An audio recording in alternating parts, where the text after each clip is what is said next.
Hello YouTube, it's Dylan again, and I'm doing another Sonic Month video. This one is Metal Sonic Theory Debunked. I had this one written at the beginning of the month, but I couldn't do it till now, and originally I had it written to where I was going to help prove this theory. Now this theory is the fact that Metal Sonic is actually a roboticized Sonic from another dimension where Eggman actually won. He got this Sonic because he couldn't make any other forms of Sonic work, like he tried Silver Sonic, he tried Mecha Sonic, and none of them were working. They were never as fast or as good as Sonic. Now we're just getting into this theory and we already snagged into a problem. It said that Mecha Sonic was made before Metal Sonic. Mecha Sonic was better than Metal Sonic and could actually go super form, and he was made in Sonic 3. Now, the Canon timeline shows that Sonic CD, which introduces Metal Sonic, takes place between Sonic 1 and Sonic 2 because there is no Tails, which would mean that this is before Mecha Sonic. So that's already one little problem we have out of the way. Now, when I originally was trying to prove that this could have been true, I dug into the comic books because I know Sonic actually got roboticized in the comic books, and I found out that his roboticized form was called Mecha Sonic, and I found this page showing Metal Sonic from our games being referred to as Mecha Sonic. Now I thought this meant that at least it was true in the comic book world, but it turned out that that was just a typo and was fixed later on, as seen in this picture. This page actually shows Sonic getting roboticized. Now, despite him still being called Mecha Sonic, you can see the difference. Metal Sonic has a hole in his stomach where his jet repulsion goes, and the other one doesn't. The other one is significantly taller than Metal Sonic 2, and he's sturdier built. He doesn't have that red glow either in his eyes. He looks totally like a roboticized being does in that comic. If you read the comics, you would know that Sonic's father in this world was roboticized too. You can actually see how Sonic looks almost identical to his father, but without the curled hair. Another proving fact that this is the true roboticized Sonic. Another thing disproving this theory is you can see through the comics when Metal Sonic is destroyed, Robotnik has to rebuild him. If he was a roboticized being, he'd be dead. He could not be repaired. But you can see in this picture here, he's being rebuilt totally from scraps. He's been blown up, he's been torn apart, he's even gotten upgrades where he turned into a giant dragon in Sonic Heroes. This is not the typical standards of a roboticized being, this is just one of Eggman's machines. Another thing that happens in the comics, but not in the games, is that Metal Sonic is actually manufactured, meaning that he can be rapidly reproduced, as seen in this page right here. Now this takes out all the individuality that the original theory proposed, that only Sonic being turned into a robot could be a perfect match for Sonic. Another thing that this theory went on is that the Metal Sonic wanted Amy, because he actually loved Amy in his timeline and was just trying to save her, and Sonic saved her from him, making it look like Metal Sonic was the bad guy. So he wanted to prove that he was the true Sonic to the somewhat fake Sonic. Now this can be disproven throughout any of the games, media, cartoons. Sonic does not like Amy. I don't care about the fan fictions. I don't care about SonAmy. Sonic is way older than Amy. He does not find her attractive, she's just his fan. So yet again, another bubble popped into this theory. Another example from the games is that Metal Sonic is not the only metal form that Robotnik makes. In Sonic and Knuckles, he made Metal Knuckles, and Metal Knuckles would later on appear in Sonic R. Robotnik also made the Tails doll as seen in Sonic R, so either Robotnik is a time-traveling wizard who has a DeLorean or something, or this theory just makes no sense altogether.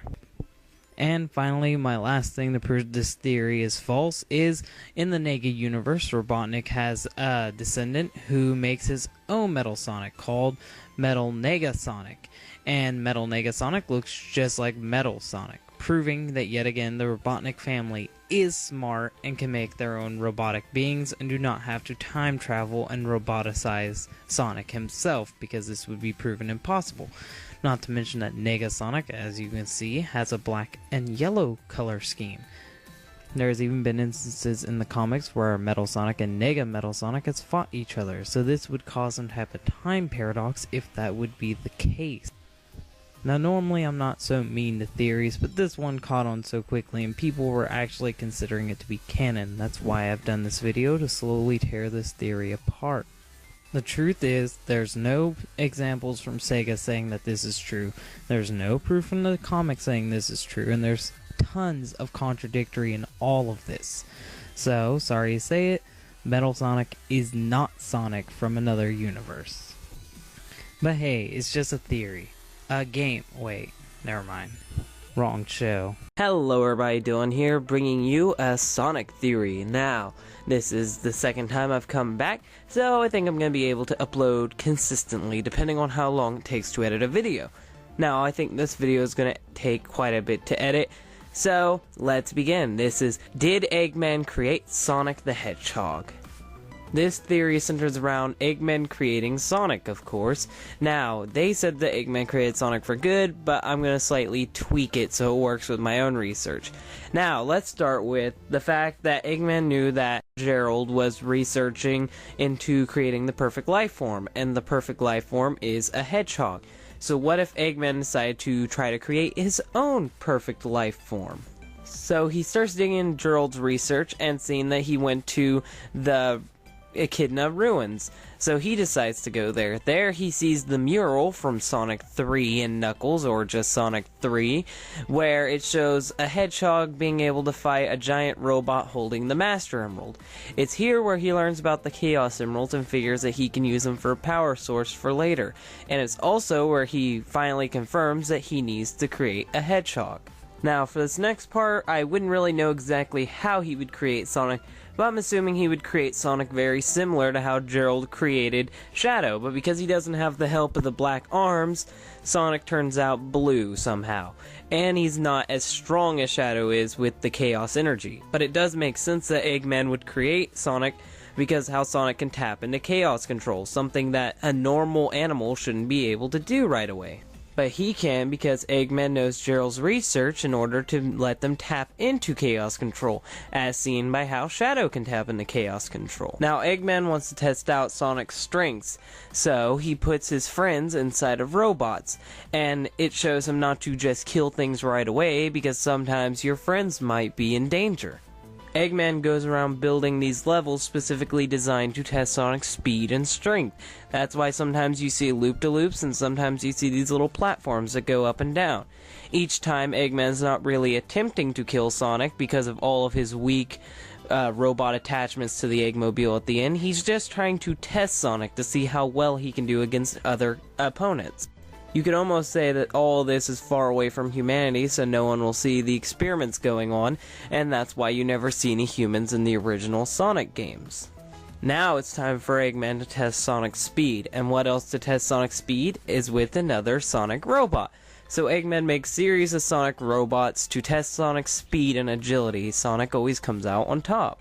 Now that he's tested Sonic's speed, it's time to test Sonic's strength. Now at the end of almost every Sonic game, the biggest robot comes out, the strongest robot.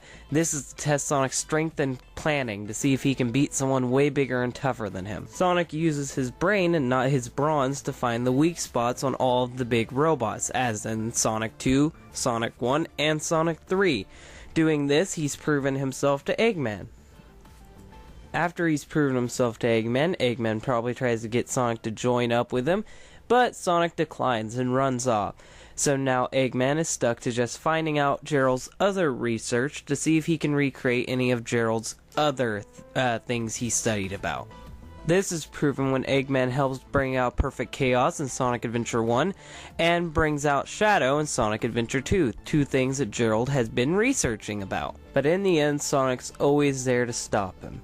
Now, I like that theory is pretty cool, but let's look at the bad sides if we will. Now, the biggest flaw is Eggman is an egotist. We can see it by how he prints his face on everything. How come Eggman never told Sonic he was his creator? If he created something as good as Sonic, you'd think he would want to tell people, but he never does. Now, after Sonic Adventure 2, when Shadow basically goes rogue, Eggman tries to recreate Shadow. His Shadow androids are tough, but nowhere close to the toughness of Shadow. If he can't even recreate Shadow, what would make us think that he created Sonic to begin with? Oh yeah, I'm also adding this part in. I know that Eggman created Sonic in Sonic the Comic, but we're not talking about Sonic the Comic. We're talking about the video games, and I've already talked about that before in my Eggman video. You can go watch that now. And finally, most of all, Eggman just wants to build his Eggman Land theme park and take over the world. He doesn't really care about anything else. Yes, he does look at Gerald's research, but only because it helped him further his goal to conquer the world. Eggman wouldn't create Sonic because Sonic wouldn't help him destroy or rule the world. That's just how it goes there. Eggman only wants to take over everything. Why would he make Sonic have a sense of justice and want to fight him? And this is in the story. This is in the theory. The theory even goes so far as to say Eggman programmed Sonic not to kill him. I don't think Sonic would kill Eggman to begin with because of his moral code, so I think that Eggman wouldn't have to tell Sonic that. So that was the did Eggman create Sonic theory. There's a lot of holes in this one, but I thought I would just let you guys decide. What's a question I get asked all the time? Where does Sonic store all of his rings and Chaos Emeralds? Well, this is one that I found confusing for a while, and I plan on answering it today on DHT, so let's get into it. Now you're probably asking yourself, where could he possibly keep all this? We know Sonic is covered completely in fur, so he can't have pockets or anything. Well, one of the beginning things that I'm going to state is it could be possibly a pocket dimension, or as writers like to refer it, the magic satchel. The magic satchel is mostly used by character Deadpool. It's basically a little off dimension that's between reality and non-reality, another dimension, but so small that it can't be classified as its own dimension, most seen used with Amy Rose's hammer. But I believe that the Chaos Emeralds work slightly different than a pocket dimension, and I'm going to explain it right now. Now, when you see Sonic running through a level, he absorbs rings into his body. Now, he doesn't pick up these rings, and they don't just randomly disappear. You can see a little sparkle as they go inside of his body, and when he gets hit, they fly everywhere, meaning that they become a part of him. Whenever Amy Rose gets hit, her hammer doesn't magically fall out of her, so I believe her hammer is in a pocket dimension. Meanwhile, the rings themselves are actually absorbed into Sonic. And this is actually supported by the games and by the comics, because in the comics, Sonic absorbs so much chaos energy from the rings, he can turn into Super Sonic. The Chaos Emeralds absorb into his body, and he takes the energy from them to obtain his super form. And after obtaining so much chaos energy, his eyes literally turn green like the Master Emerald.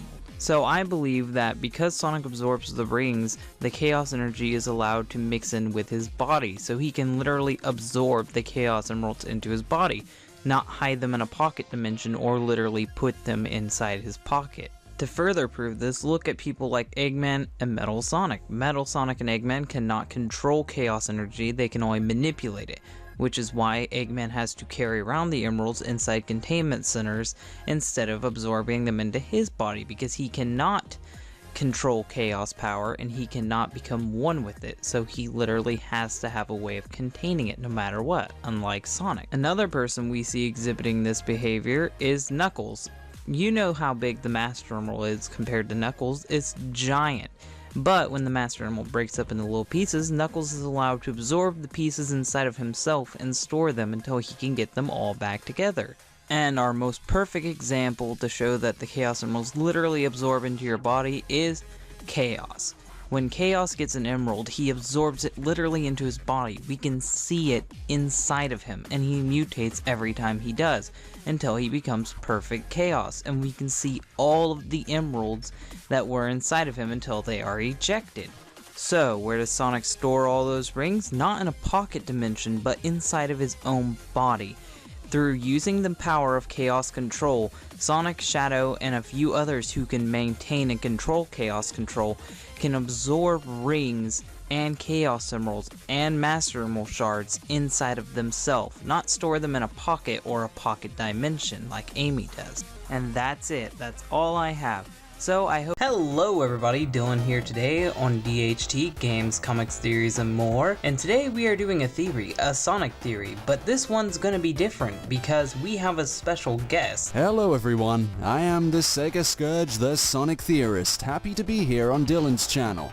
I usually formulate my Sonic theory videos around concepts within the main canon, or focus primarily on the games. So with this theory being centered around a piece of Sonic-related media outside the game franchise, I think it'll be a refreshing change of pace. Yes, I think it will be too. So let's cut straight into Art Swat Butts People today on DHT. Overlander scientist and tactician Julian Kintobor headed up the Ministry of War in the Mobian King Maximilian Acorn's regime, and was instrumental in winning the Great War for the monarchy. The king allowed Julian to dismantle the military. From his perspective, this was because the war's end no longer necessitated it, while Julian's true motive was to set up a coup. Julian stole the plans for the roboticizer from Sonic's uncle, Sir Charles Hedgehog, who originally had positive intentions for the device, primarily aiding post-war victims with mechanical enhancements. Julian used the device for his own far more nefarious needs, and with his army of SWAT bots, he captured a large percentage of the Mobian populi and roboticized them, forcing them to do his bidding, overthrowing the king and crowning himself the new ruler, and in a state of ongoing vicissitude, refashioned himself into the infamous Dr. Robotnik we all know now. Now, Sonic and the Freedom Fighters rip through his army of SWAT bots and cybernetic monstrosities to try and save the innocent animals that were turned into tools of destruction against their will, trying to reverse the effects of roboticization and put an end to Robotnik's plans once and for all, taking back Mobius and securing its future. Wait a second, did you say something about an army of SWAT bots? Yeah, Robotnik's military badniks, the infantry of his empire. Well, let's think about this for a second. Robotnik was a scientist who was imprisoned by his own people, the Overlanders. He escapes and teams up with his people's sworn enemy, the Mobians. Now his brilliant plans help dominate the battlefield. He told the king that soon, thanks to his new plan, the war would be over. Then Robotnik arrives with an army of SWAT bots and captures the Mobians to roboticize them. But you already explained that a second ago. The thing that I'm wondering is what happened to Robotnik's people, the Overlanders? Now it's safe to say, because Robotnik is a human, that the Overlanders were also human. Well, whatever happened to them after he took over Mobius? Well, I think that after he found the roboticizer that Charles had hidden away, he went to his hometown or his home country with the roboticizer and started kidnapping his own people, roboticizing them all one by one. These people would go on to be the SWAT bots, which is why he comes to Mobius with an army of SWAT bots out of nowhere. He didn't have a factory yet to manufacture them. He turned his own race into the SWAT bots that now serve him. Now, to further support this, look at how a SWAT bot is built. It looks nothing like the roboticized Mobians. Instead, it looks more tall and has broad shoulders and no tail or any animal features. It looks more like what a roboticized human would look like. If this theory is true, it means that every time the Freedom Fighters rip through and destroy SWAT bots, they're actually killing hundreds of innocent people. Innocent people who were enslaved by Robotnik, just like the animals of Mobius. People literally torn to shreds by Sonic and friends on their quest to stop Robotnik. And this is a truly grim story if this is the case. That idea may prove to be more plausible than some might think.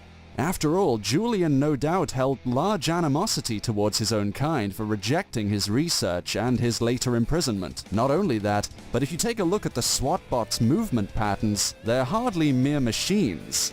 They're nimble, multi-jointed, capable of all-axis movement, moving very similarly to that of a standard human being, or rather, Overlander. But while agile, they're not nearly as agile as Robians, and are often seen with grappling hooks or other instruments to help them bypass difficult terrain. They're also not as powerful as later Badnik models, and are only capable of minor feats of strength, mostly relying on wrist-mounted blasters or pulse rifles to do the job, further indicating that that the SWAT bots may only be as strong as the anthropoid hosts inside them.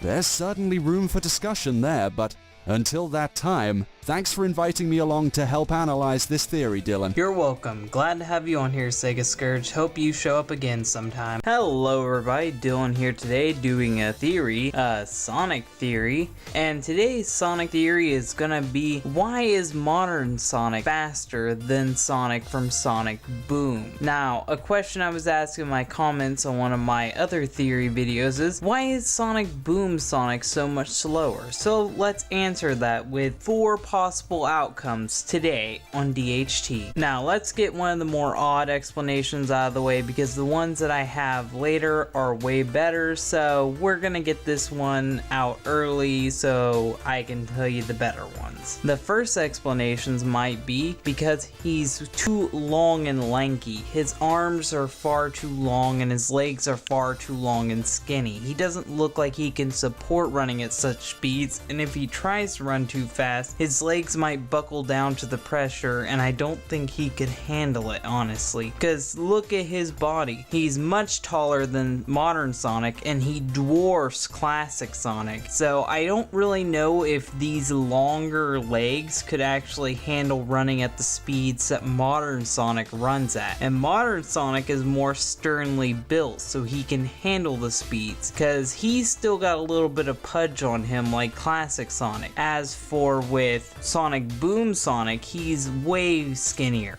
Now another one is he could just be lazy. As we see in the cartoon show, Sonic is way more laid back in this version. He isn't really that motivated to do things, and the only time he really gets up to do things is to either help someone out or to stop Eggman, and it really doesn't take a lot of effort to stop Eggman. Most of the time he's just sitting down, watching TV, relaxing, or eating. This could affect him because not working out and not running around like the other Sonic does, other Sonic, the modern Sonic, he's always running around, he's always exercising. He does eat fat foods, but he burns that off by running around and staying fit. Because this Sonic doesn't run around and just sits around watching TV while still maintaining the same eating habits as modern Sonic, it could cause him to be more out of shape and not be able to run as fast. It could be harder for him to catch his breath being out of shape. This Sonic reflects more of the modern teenage boy, and I can guarantee you a modern teenager who just sits around all day eating and watching TV isn't gonna be able to run that fast. So yeah, maybe he's just a little bit lazy. Another explanation is he could be holding back. He could be holding back way more than modern Sonic does. Maybe he's way faster and is afraid that if he shows off his speed, he just couldn't control it. Or maybe he hasn't fully explored his speed yet. So yeah, he could actually end up being faster in later games, but because this is his first outing and they're just showing off the character, he could have just been slow here, because Sonic wasn't that fast in Sonic 1 or Sonic 2, but in other games he ended up blowing up. So maybe he'll get faster as the games continue. And finally, modern Sonic has one thing that this Sonic doesn't have: chaos control.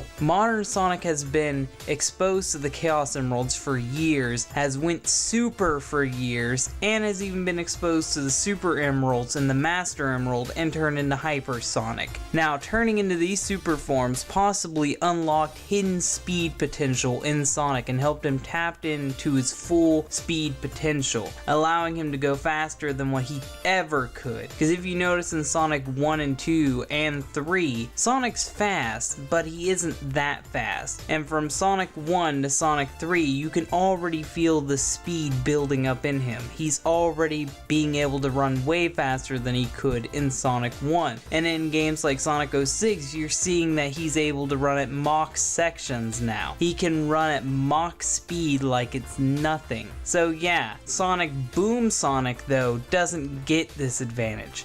He doesn't have Chaos Emeralds as far as we know in his world, and this might end up hindering him because he won't get as much exposure to them as the other Sonic, and he won't be as strong as the other Sonic because of this. We can already tell that there's no Master Emerald because Knuckles ain't guarding it. Now, the Knuckles from the modern timeline doesn't guard it either anymore, but at least at one point he did. The Knuckles from this timeline is obviously more obsessed with bodybuilding than he is watching the Emerald. So what I'm thinking is, and this is the most likely one, is that when Sonic turned Supersonic and Hypersonic, it unlocked hidden speed potential in him, allowing him to tap into speeds far faster than what he ever could.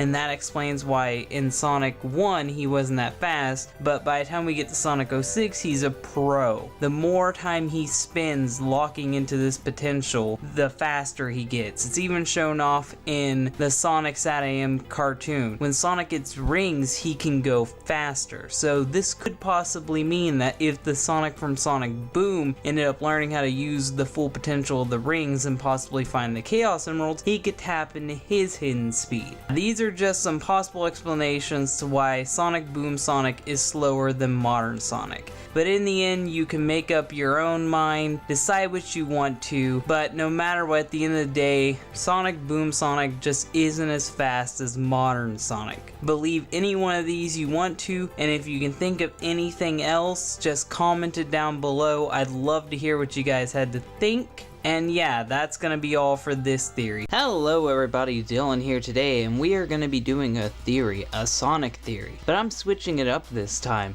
This won't be a theory about something that happened in the games, it will be a theory about a Sonic game. So let's jump right into this today on DHT. The game we're gonna be talking about today is SEGA Sonic Bros. Now, a lot of you guys may not have heard of this game because it never released, and it's only just now that we got info on it at all. This was going to be a puzzle game due to release right before SEGA Sonic the Hedgehog. Now, my theory is that there was going to be a whole line of these games, and I'm going to show you some proof that I built my research upon. So let's get right into this. Now, what importance does the game hold? Let's talk about its mechanics first. I think that this was going to be a sequel to Sonic Eraser. In Sonic Eraser, you were fighting another Sonic trying to stack blocks and rank as many points as you could. Well, these were just two Sonics, but it could be possible that the other Sonic is one of Sonic's mini brothers from the Sonic Bible. I brought up the Sonic Bible before, I did a whole video on it, you can go watch that. But Sonic had brothers and sisters galore. Now SEGA might have been wanting to change this, but I think SEGA was trying to implement Sonic's family into the games. Now I think the blue Sonic in Sonic Eraser wasn't just a Sonic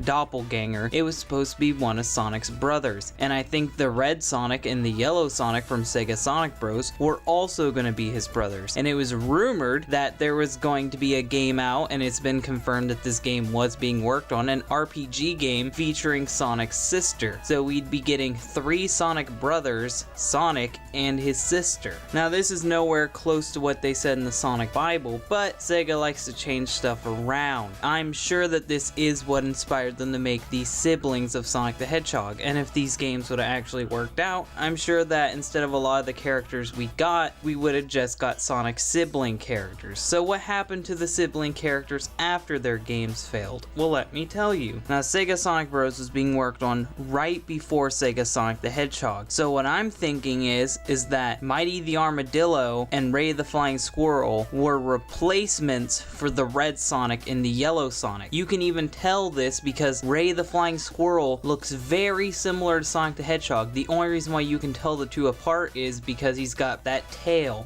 and all 3 characters play identical to Sonic. And as you know, Mighty the Armadillo was even one of the concepts for Sonic. So it would be very believable that they would take the red Sonic and turn him into Mighty the Armadillo, and take the yellow Sonic and turn him into Ray the Flying Squirrel. As for Sonic's sister, I don't know what she could have been worked into. I could say Blaze, because she's a female character similar to Sonic who shows up out of nowhere from a land that no one knows about, but that feels like I'd be stretching it. In the end, Sonic had siblings, but only outside of canon. His siblings from the Sonic Bible story, and Manic and Sonia from Sonic Underground. These characters aren't canon, but at least they embody the spirit that Sonic was going to have siblings at one point. point. Hello everybody, Dylan here from DHT, Games, Comics, Theories, and more. Now, today we're going to be doing a Sonic theory. Today's Sonic theory is going to be on Project 2017, so you guys better stay tuned and watch this today on DHT. Now, I know the fans who follow me on Twitter will know that I've been talking about the new Sonic games that are going to be released next year. One of them being Sonic Mania and the other one just called Project 2017. Now, there isn't a lot of information on Project 2017, so I'm going to say that this theory isn't going to be very long, but this is honestly what I think happened and who I think is the reason for this future being destroyed. Now, Project 2017 takes place in presumably Sonic's future, and it's being overrun by giant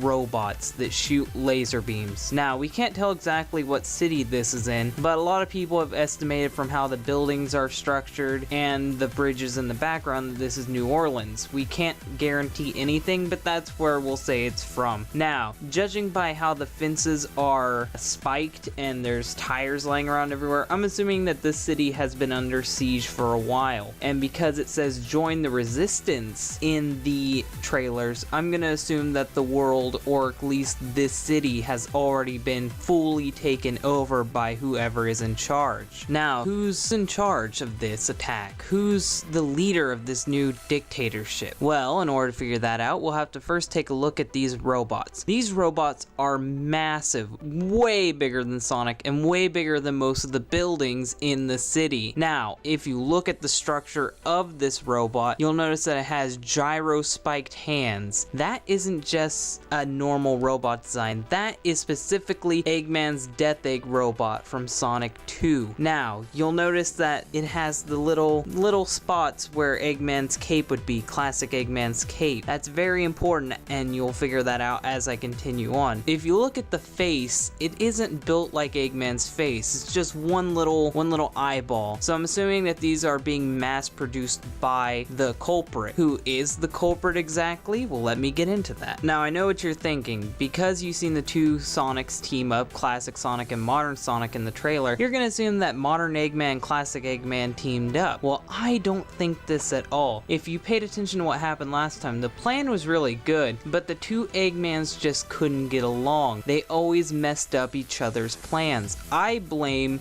the modern Eggman for this failure. Modern Eggman's plans tend to be really big and creative, but they always tend to have something wrong with them. A little flaw that always makes Sonic be able to stop him with ease. He isn't the same guy that he used to be. The old Eggman, the classic Eggman, he built a napalm machine. He bombed a whole forest. He destroyed hundreds of lives. He took animals and turned them into robots. This newer Eggman, we see that these robots aren't powered by animals. Eggman doesn't really try to build a Death Egg anymore. Eggman isn't even focused on taking over the world really anymore. The closest he's gotten to is in Sonic Colors, where he was saying he was going to use his mind control ray to take over the world. But I still don't believe that he would have been able to succeed, especially inviting Sonic to his base. It's like he's setting himself up for failure. I really just don't believe that modern Eggman will be the villain of the next Sonic game. So you may be asking yourself, if Eggman isn't the villain of the next game, then who is? And I'm saying Dr. Robotnik, aka Classic Eggman. If we see the final cutscene in Sonic Generations, the two Eggmen are bickering, and Classic Eggman's really disappointed in how modern turned out. He knows that he's a failure. He knows he's gonna grow up to be a failure. I believe that this caused the shift in time, and that Classic Eggman started to motivate himself to do better. Classic Eggman decided to step up his act and finally take over the world. He mass-produced his Death Egg robots, the most efficient machine he's made thus far. If we look at modern Eggman, he has plenty of better mechs than the Death Egg robot. So I'm saying this now. The city that they're in is in classic Sonic's world, and the Death Egg robots are made by Classic Eggman to take over the world, and he has obviously succeeded. And now modern Sonic has been dragged back to classic Sonic's time to help save the future, because if this Eggman is allowed to permanently rule, it will destroy modern Sonic's future as he knows it. So they must team up to help take back their future and put Eggman in his place again. And that's my theory. Classic Eggman, seeing his modern self and how he's failed to do anything in the next 20 years, decided to take the future into his own hands and rule over his world, step up his game, improve his robots, and actually do what he wanted to do. And now it's up to modern Sonic and classic Sonic to save the world yet again. I love playing as Sonic the Hedgehog, the fastest thing alive. Now all we gotta do is catch Robotnik and then this is all over with. Wait a second. How fast is this guy? Now, if you played the classic Sonic games or Sonic the Hedgehog 4, you may have thought to yourself, how can Eggman outrun Sonic the Hedgehog? He's supposed to be the fastest thing alive. Well, just like with my Why Modern Sonic is Faster than Sonic Boom Sonic video, I have a few explanations that could give reasons to why Eggman is so much faster than Sonic in the classic games. So let's get right into that today on DHT. Now, one explanation I've heard tossed around is he has robotic legs. Now, this one's mainly popularized because if you watch Sonic Sat AM or read the Archie comics, Eggman has had robotic attachments several times. The classic Dr. Robotnik had a robotic arm, and the modern version of Eggman who appeared in the comics before the reboot had a full robotic body. So if Eggman's gonna be dealing with an enemy as fast as Sonic, maybe he decided to amputate his legs and give himself new robotic attachments. I mean, it doesn't seem too out of proportion, seeing how he made Metal Sonic who can run as fast as Sonic, and he's made Motobugs and plenty of other badniks to keep up with Sonic. Maybe he realized that as a last-ditch effort, he would have to run faster than Sonic, so he took the ultimate sacrifice and cut off his own legs and gave himself robotic attachments. Now, this would seem likely, but there's one thing hindering this. Classic Eggman is somewhat shorter, well actually way shorter, than modern day Eggman. So, unless he gave himself new robotics legs to match up with him supposedly growing, this theory is basically debunked. And I don't see why he would give himself longer legs if he has no need to grow. Another thing is, if Eggman can run faster than Sonic, or at least as fast as Sonic, why does he need things like the Eggmobile? Why would he need these multiple ways of transportation if he's faster than Sonic? Well, one thing that you could say is he's lazy, but I'm not gonna have that. That seems like a cop-out. What if instead of him being lazy, he is using some type of power-up like the Power Sneakers? Now, we've seen these Power Sneakers littered all over the classic Sonic games, and even in Sonic Labyrinth, there was slowdown shoes. What if Eggman has a capsule ready on hand and hits it right when Sonic's about to get him? What if he has some way to give himself temporary speed and it'll wear off quickly, so he has to run as fast as he can to get away from Sonic? This could be likely, and it would explain why most of the time he is just being lazy and flying around in his Eggmobiles, because he doesn't have unlimited capsules and he doesn't have unlimited speed. Another possible explanation is, during one of their fights, Eggman could have possibly extracted DNA from Sonic and has been genetically modifying himself. This one seems very unlikely because I haven't seen him ever mention having any expertise in genetics, but it's just something I would want to bring up. And there's one last theory that I have to mention that seems the most likely out of all of these. And what is this final theory, you guys may ask? Is it going to be something insane like he can harvest Chaos Emerald energy or something? No, it's nothing crazy like that. It's that Eggman actually isn't faster than Sonic. Now you guys are saying, oh my god, Dylan, that breaks the whole sanctity of this video. You lied to us. No, just give me a second. This is why Eggman is faster than Sonic. And I'm still gonna tell you. Sonic slows down because he doesn't want to hurt Eggman. Sonic's had plenty of chances to full-on murder Eggman. If he wanted to, he could just pummel Eggman to death anytime, anywhere. But instead, when Eggman's fleeing from him, he gives Eggman the chance. He lets Eggman run ahead of him. He lets Eggman have the edge, because if he did run as fast as he could possibly hurt the guy. I mean, look at him. He's got skinny little thimble legs. He's got a round egg-shaped body. He doesn't work out. He's not really apparently fast. What if Sonic is just slowing down? And this could be supported in Sonic the Hedgehog 4. You don't even have control of Sonic. so you don't know how fast he's going. If you had control, you could spam the homing attack and run faster than him, so the game took control away from you, because it doesn't want you to run faster than Eggman. Now, I know the real explanation is, if Sonic killed Eggman, then the game would be over and they want to make more games. But I do feel like that this last explanation really solves the whole mystery. Eggman isn't the fastest thing alive. Sonic just happens to be pitying him. He doesn't want to hurt the guy. And it seems really obvious with the frenemy relationship they have. Hello everybody, Dylan here today, and we are going to be doing a Sonic theory. Now, I know what you're saying, is it that 2017 theory I was hinting around at on Twitter? No, that's being moved till next month. This month, in honor of the new NASA movie it's being worked on, we're going to be talking about fusion, if it's possible, and how it might work in Sonic the Hedgehog, today on DHT. Now, I fully understand the appeal to fusion. Fusion is where you take the best parts of two characters you really like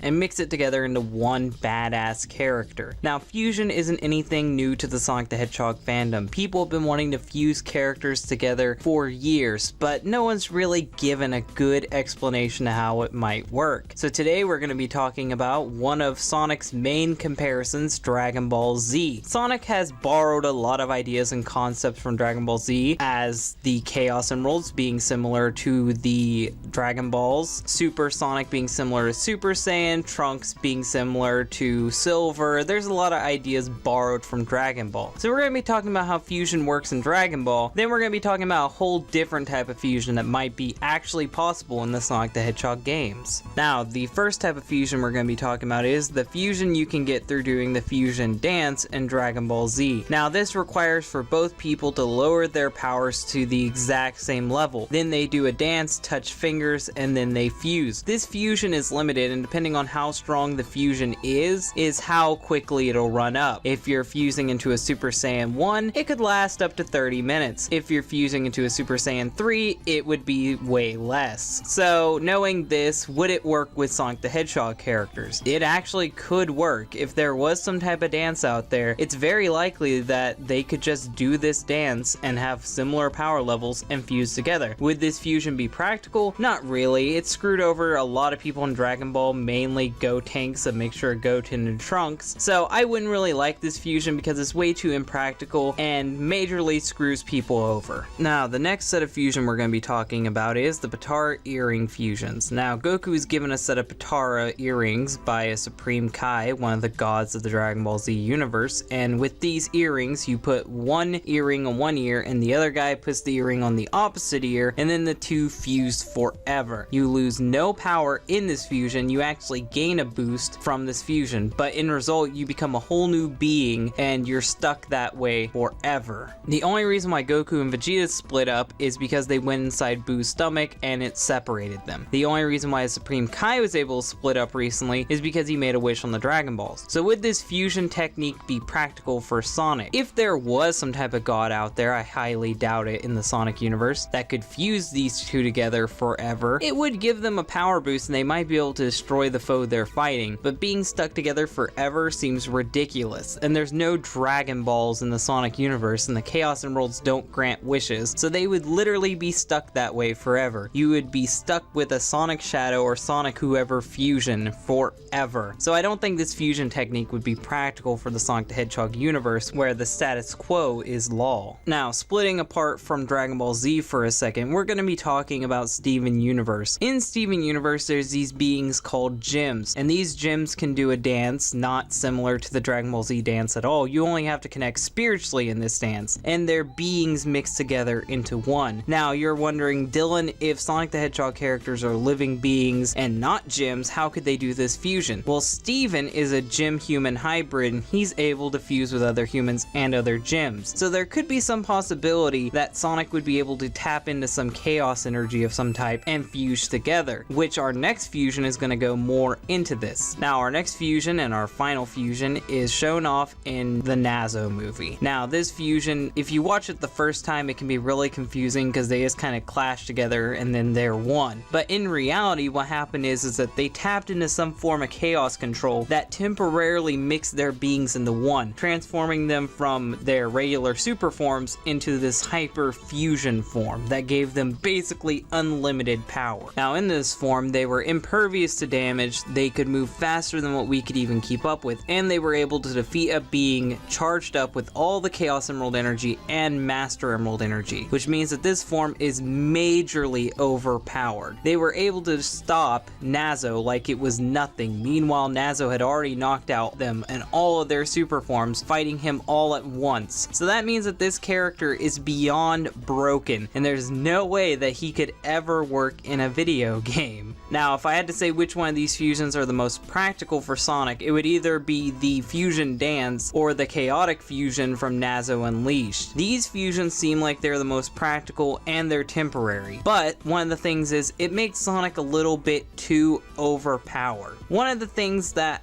people criticize the Sonic games for already is that Sonic can just turn to Super Sonic at any time and beat whatever villain it is. If he had this fusion form just sitting back on, then that would mean that he's even more overpowered and there's no suspension to the games. And from how 2017 is looking, he's actually going to be fighting a foe that's worthy of him. He's going to be fighting someone that is going to take more than just turning Super to defeat him. I don't think whipping out a fusion would really help Sonic. I think it would really hinder Sonic and make him more unrelatable.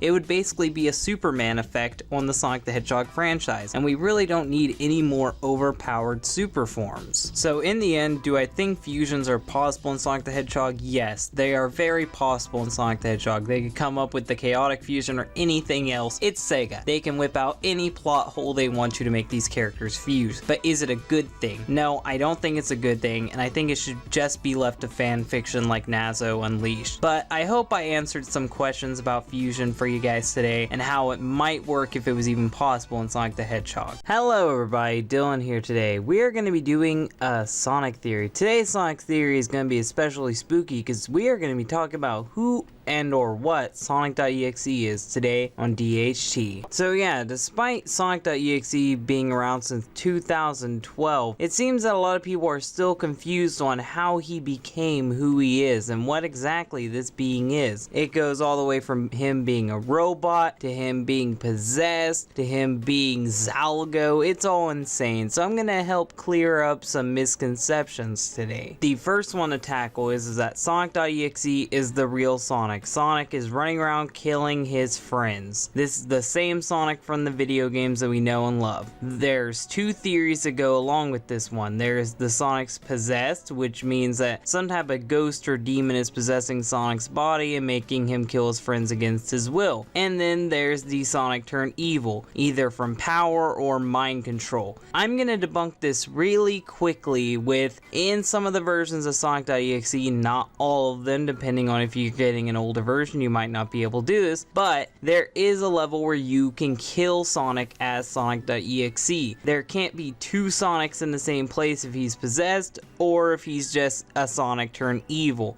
So I'm debunking those two right away. He can't be either of those. Number 2, Sonic.EXE is either a new type of Metal Sonic or a new type of robot altogether. Now, because some people see that he has black eyes and red glowing pupils, that he has to be Metal Sonic or some type of new Eggman robot that we've never seen before. He can fly, he has comparable speeds to Sonic, and he has super strength. Now, I know that you'd be thinking this, but let me prove that wrong. First of all, he has realistic claws, not sharp metal fingers like Eggman robots tend to have. He doesn't shoot any like guns like an Eggman robot would. He has his own special chaotic powers. I'm not saying he has chaos powers. I'm saying he has some type of weird demon powers. He can also teleport. He can send people to other dimensions. He has his own dimension. And there's one more thing that kind of debunks this all straight up. Look at his eyes. You notice something dripping down from them? That's blood. I'm pretty sure robots don't bleed, so that kind of ruins the whole he's a robot theory right there. Our next one, because he's dark, black, evil, can shapeshift into other characters, and wants to kill Sonic, maybe he's Mephiles the Dark. Now, let me debunk this one really quickly. I know I've heard this one pop up every now and again. There are some key differences between the two. Mephiles wanted to become whole. That was his whole thing. If he couldn't be whole, I'm pretty sure he wouldn't want to take over the world, and he had no interest in killing all the other characters just to just for no reason like this Sonic.exe is doing. And another thing is, when he goes into a more pure form, when he's killing people, he has crystallized skin and crystallized eyes. Sonic.exe does not have this. He has pure black eyes with red pupils. And one last thing that makes me think that Mephiles couldn't be Sonic.exe is Sonic.exe has a mouth. Mephiles doesn't have a mouth, and this isn't Sonic 06 being shitty. Well, it is, but this is just character design. Mephiles doesn't have a mouth, while Sonic.exe is known for his mouth. He has a large crooked smile with zigzag razor teeth. So yeah, I don't think he could be Mephiles. You may say that he's Sonic from another dimension. I could give you this one, but the question is, how would he obtain these powers? Sonic has never been able to fly in base form, and this Sonic.exe Sonic shows off way more powers. He can teleport, he can bend reality, he can warp through dimensions. He has so many powers that Sonic can never dream of having. Even Dark Sonic and Sonic.EXE, even Dark Sonic didn't have these type of powers, and even then, all of Sonic's super forms have always had a limit, while .exe has always been unlimited. So I don't think Sonic could ever achieve these powers on his own, so I'm debunking that one right there. And now, before I reveal the true identity of Sonic.exe, I'm gonna mention the one that's the closest to being what he actually is, and that's Sonic.exe being Zalgo. Now, Zalgo is a being that infects things that people know from pop culture, like Garfield and famous other comic book characters, video game characters, or book characters. This seems like something that Zalgo could definitely do, but there are some key signs that Sonic.exe isn't Zalgo. Now, excluding the animations, Sonic.exe has never been shown to have tentacles, which is one of the main Zalgo traits. Another thing is, Zalgo is always pushing a message. He comes soon. Zalgo is coming. Sonic.exe has never preached this message. So right there, I can say that this definitively is not Zalgo, because Zalgo is only there to deliver the message of Zalgo's approach, which Sonic.exe has never done. He only wants to kill things, so I really don't think he's Zalgo at all. In reality, he's a being that's born outside of our universe in a void. He saw us, observed us, and looked at our culture. Eventually, he came across Sonic the Hedgehog. He became obsessed with him. He ended up molding his world around Sonic the Hedgehog's image, and even took the form of Sonic himself, kind of like Mephiles the Dark. But because the being was so evil, he became a dark, twisted version of Sonic. And now he realizes that through technology, he can open up portals to his realm. These portals can be opened up through the Sonic.exe game disc. Now, just having a version of Sonic.exe on your computer doesn't mean that he can get you. You have to have a disc. The disc is the only thing that can temporarily open the portals. His main goal is to merge our worlds with his, so he can have all the humans he wants to play with forever. But till then, he's gonna keep using the disc to drag people in and play with them and kill them. So this isn't actually Sonic, it's just a big fan of Sonic from another universe that took his image and decided to make people play his little game. He's not actually Sonic. Hello everybody, Dylan here, and today we are going to be doing a theory, a Sonic theory. So I hope you guys are ready, because today we are looking into the Chaos Emeralds and how they work in Sonic 06. Stay tuned today on DHT. Now, I know what you're thinking. Why care about Sonic 06? Sonic 06 sucked. It didn't introduce anything new with the Emeralds. They've always worked the same. But that's where you're wrong. Sonic 06 did suck subjectively, but the Chaos Emeralds don't work the same way in that game. In fact, we learned something entirely new about the Chaos Emeralds that everyone has been completely overthinking. Now, I seen a video, or a few videos actually, trying to explain how the Chaos Emeralds ended up where they were through time travel. But here's the thing, even when you do that, it makes no sense how Mephiles can just obtain them all in the end. It can make sense though if you dig deeper in the Sonic the Hedgehog lore. Now, how you normally expect time travel to work is, if Sonic had a blue emerald and he went back 15 seconds ago using Chaos Control, he should bump into himself with a blue emerald. So now there will be 2 blue emeralds. But that isn't what happens, because it turns out that Kid Elise was given the green emerald, and she said she held on to that for most of her life. Now, how could she have the green emerald if they had the green emerald multiple times in the past when she was supposed to have it? This would break the rules of time travel. There should now be 2 green emeralds, but that isn't what happened. Instead, we see people going back to the past, and somehow they now have the green emerald. It should make no sense of how they could get that emerald if they weren't in possession of it originally. And now there should be 2 emeralds, but instead there still remains the one that that person has.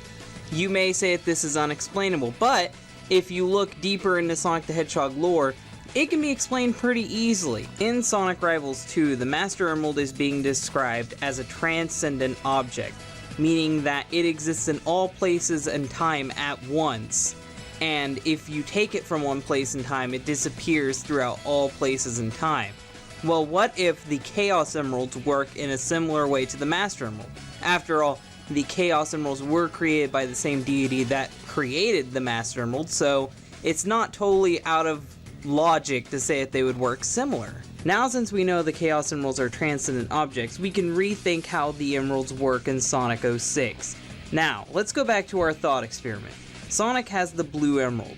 He travels back in time 15 seconds. So of course he's gonna bump into himself, but this time, instead of having 2 blue emeralds, one of the emeralds quit existing and turned into the main emerald. So, how can we determine who would be the one holding the real emerald and whose emerald would quit existing?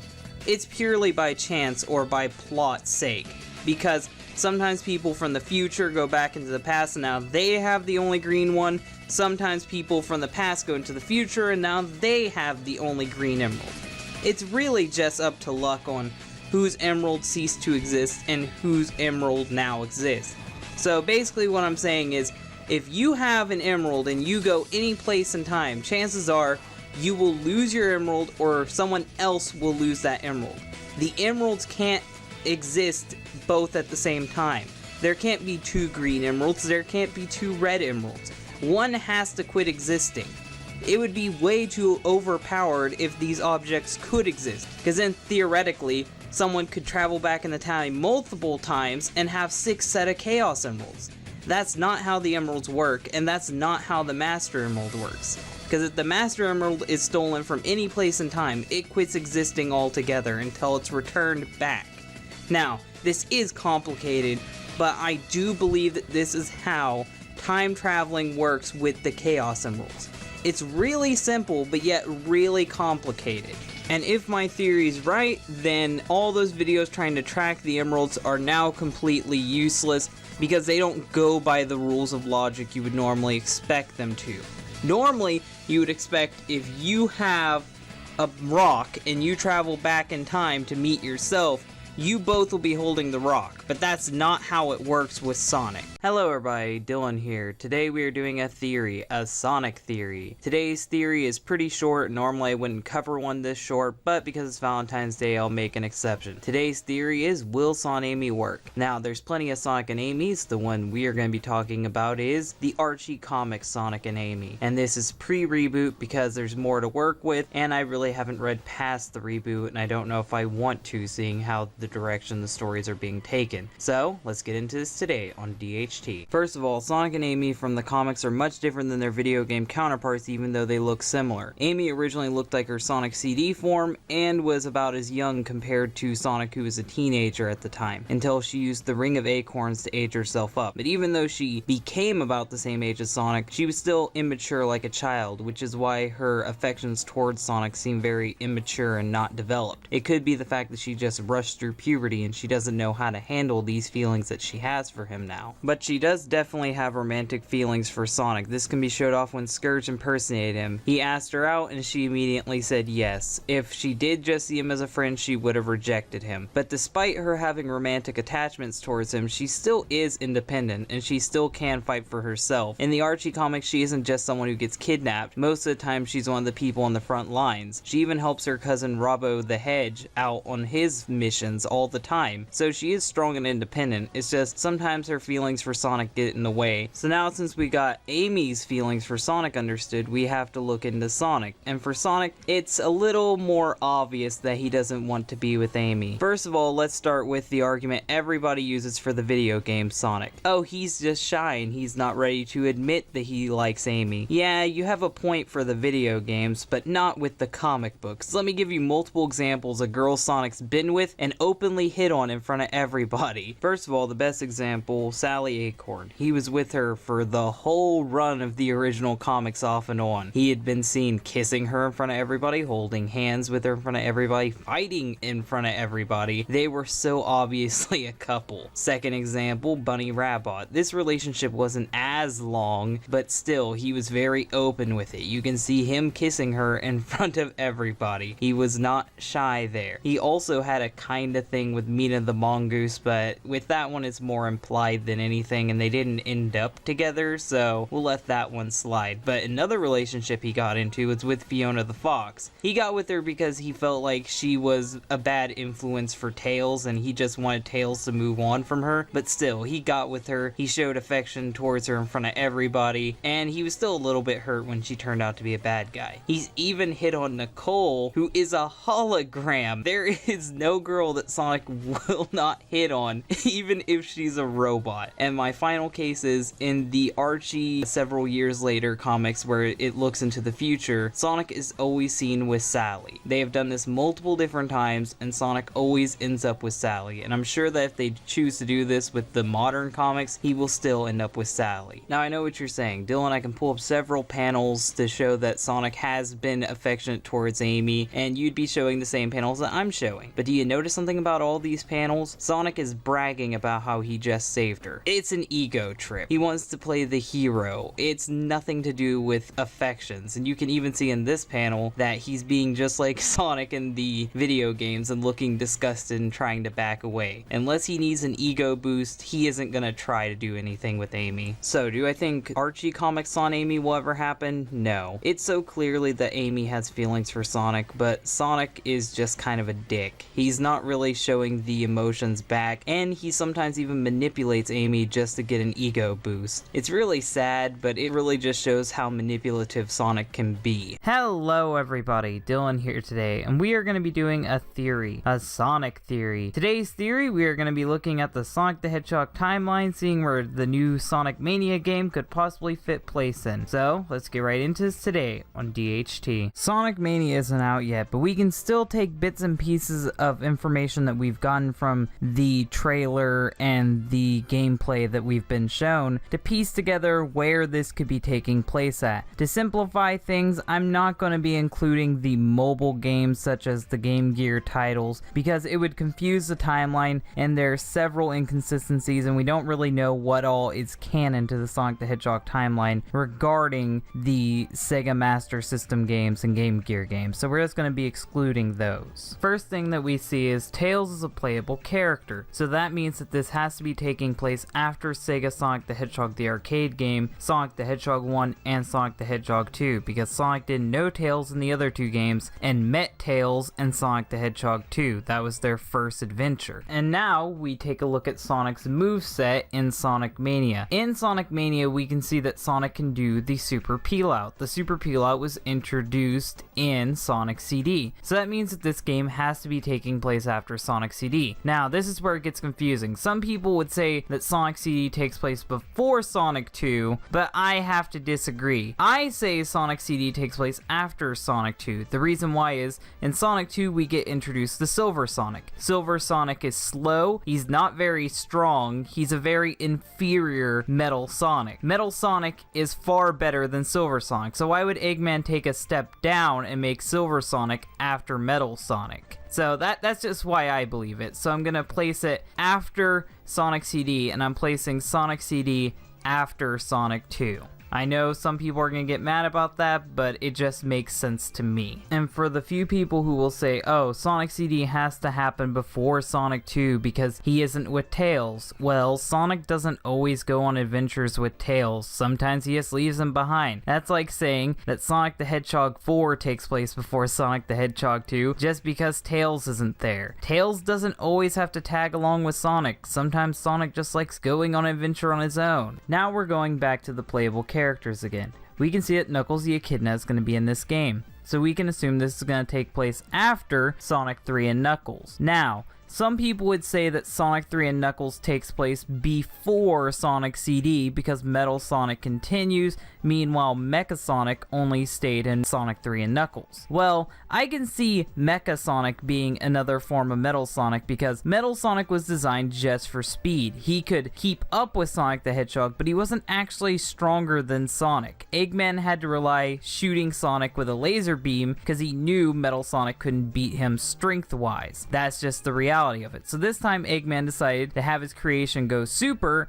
and try to attack Sonic with muscle, but muscle didn't work out, so he went back to speed. I can understand why Metal Sonic would continue and Mecha Sonic was seen as a failure. Not to mention Mecha Sonic has to charge up with the Master Emerald, something that Eggman doesn't have on standby, so Mecha Sonic was just impractical compared to Metal Sonic. Okay, so far we can play Sonic Mania for sure after Sega Sonic the Hedgehog, after Sonic 1, after Sonic 2, and after Sonic 3 and Knuckles. So we've got quite a bit of a timeline going on there. But let me show you something from Mirage Saloon, an area in Sonic Mania, that will put it even further down the Sonic the Hedgehog timeline. In the Mirage Saloon, we see 3 wanted posters. It has Fang the Sniper, Bean the Dynamite, and Bark the Polar Bear on them. Now, Fang has appeared in other Sonic games, so we can just not care about him. But Bean the Dynamite and Bark the Polar Bear were only in Sonic the Fighters, the video game. So we can say that Sonic the Fighters now has to be canon. I don't know about the extra emerald. I don't even know. It could be fake. Tails has made fake emeralds before, so we're just going to have to forget about the extra emerald, and we can now play Sonic Mania after Sonic the Fighters. And now there's one last small bit of evidence that will help us pinpoint where this game takes place exactly. Let's look at Sonic the Hedgehog himself. Sonic has black eyes in Sonic Mania, so that means that this has to take place in the classic era. Now, the next game that we haven't covered in the Sonic the Hedgehog timeline is Sonic 4. Now, this has to be taking place before Sonic 4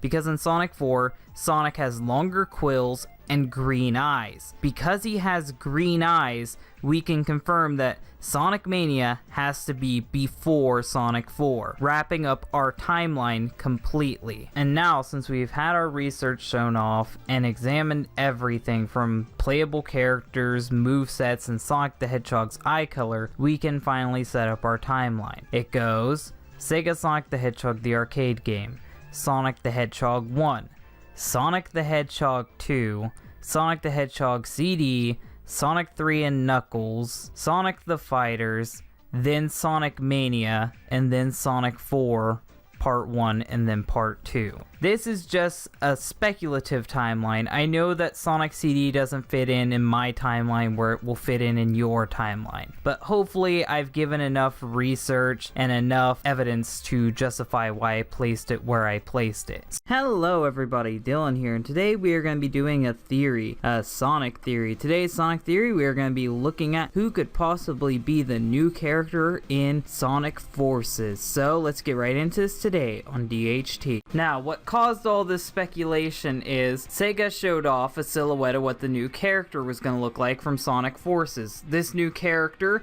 has spikes on his cheeks, it appears, and he has pointy ears. So this led everyone in the Sonic fan base into theorizing who this could possibly be. I'm going to list off some of the ideas of what people think the character is. Now, I'm not really going 100% confirming any of these. I want you to decide which one of these characters you think is going to be in it. And if you think of something that I didn't come up with, then just put it in the chat below. So let's get into this with our first one. Now, you guys remember the tagline of the game, right? Join the resistance. You know who was a freedom fighter along with Sonic in the comics? Antoine. He also fits the design of this build. Some people would say, no Dylan, you're wrong. He's short, he's fat, he can't be this tall. Well, if you pay attention to the reboot, he's actually taller. He looks just like this silhouette in the reboot. The ears curve in the exact same way. Now, some people would be like, Antoine's just a coward, he's always running away from danger. Well, that was before the reboot, Antoine. Since the reboot, Antoine's actually been pretty brave, and he fights alongside with Sonic. So from the look, the join the resistance, and everything else, you could say that this could be him.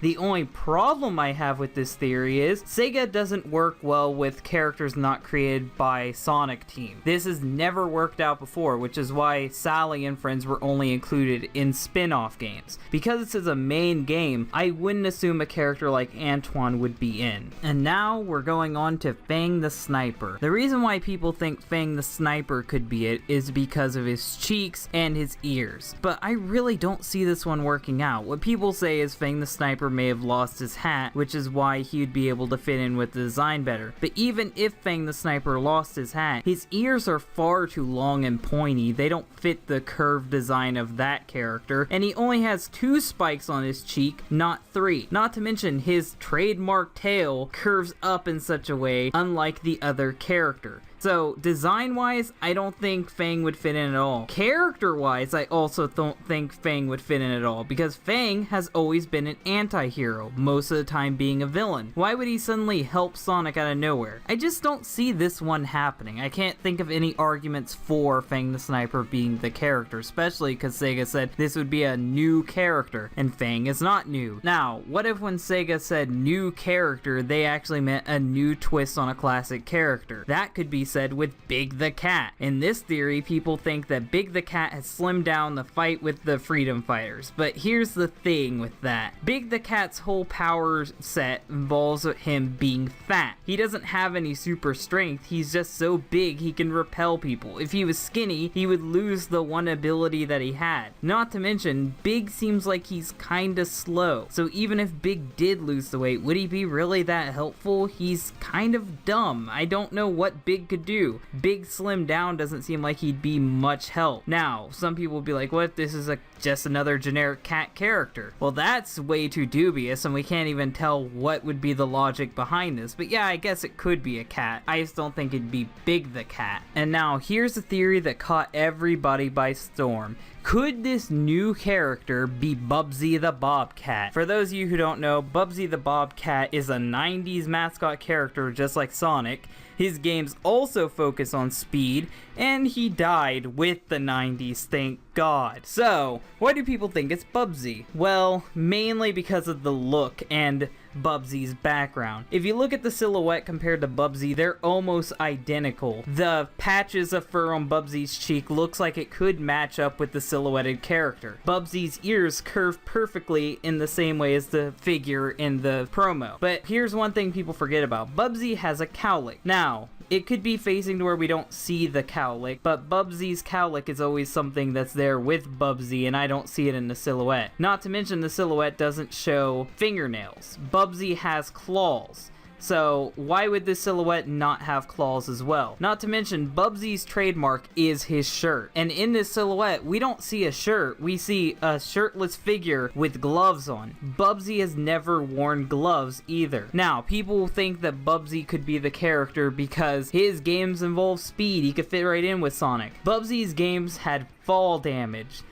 Fall damage in a platformer is so terrible. Why would you want a third playstyle where you die from falling from anything? I just don't really see Bubsy being the one. What if the third character isn't just one character in particular? What if the third character and third playstyle is actually a create your own character? That would mean that it could be literally anything that you could think up. If you want a speed character, make a speed character. If you want a character focused more on punching, make a strength character. It would be very similar to Dragon Ball Xenoverse. You can bring your OC to life. One of the biggest things in the Sonic fanbase is the creating characters aspect. People love making Sonic OCs, and now you can finally see your Sonic OC fight alongside Sonic. This would be such a good idea, but there's some good reasons to doubt this. One of the reasons to doubt this is, if SEGA was working on something of this proportion, of course they would announce announce it. This is what made Dragon Ball Xenoverse sell. Why would Sega keep this such a secret? People would be so hyped if this turned out to be the feature. People would get it right then and there as soon as possible. The pre-orders would be through the roof. Why would Sega want to keep this in their back pocket? But another reason why it could be a create your own character is they showed a silhouette. Usually when Sega has a new character, they show them outright. What if the reason why Sega didn't show this new character is because it isn't just one character? They just gave you a blank slate of what the character could look like, and you can fill in what you want to. I really hope that this is what it turns out to be, but either way, I'm pretty sure I'll be satisfied with whatever character Sega picks. Hello everybody, Dylan here. Today on DHT, we are going to be doing a theory, a Sonic theory. Today's Sonic theory, we are going to be looking at Knuckles Chaotix, a game known for having a lot of playable characters. Well, what if I told you that there was actually going to be more playable characters that were removed? That's the topic of today's theory on DHT. Now, for those of you who do not know what Knuckles Chaotix is, it's a majorly underrated Sonic game released on the SEGA 32X. This Sonic game is unique because Sonic isn't actually in it. Yeah, it's a spin-off game. In this game, you play as Knuckles and the Chaotix, and they are connected together using these rings. These rings use like a rubber band effect to launch the characters around. It's a very unique concept, and it's a very unique game, and for some reason, Sega hasn't re-released it. Well, originally this wasn't going to be a Knuckles or Chaotix game. Originally, this was called Sonic Crackers,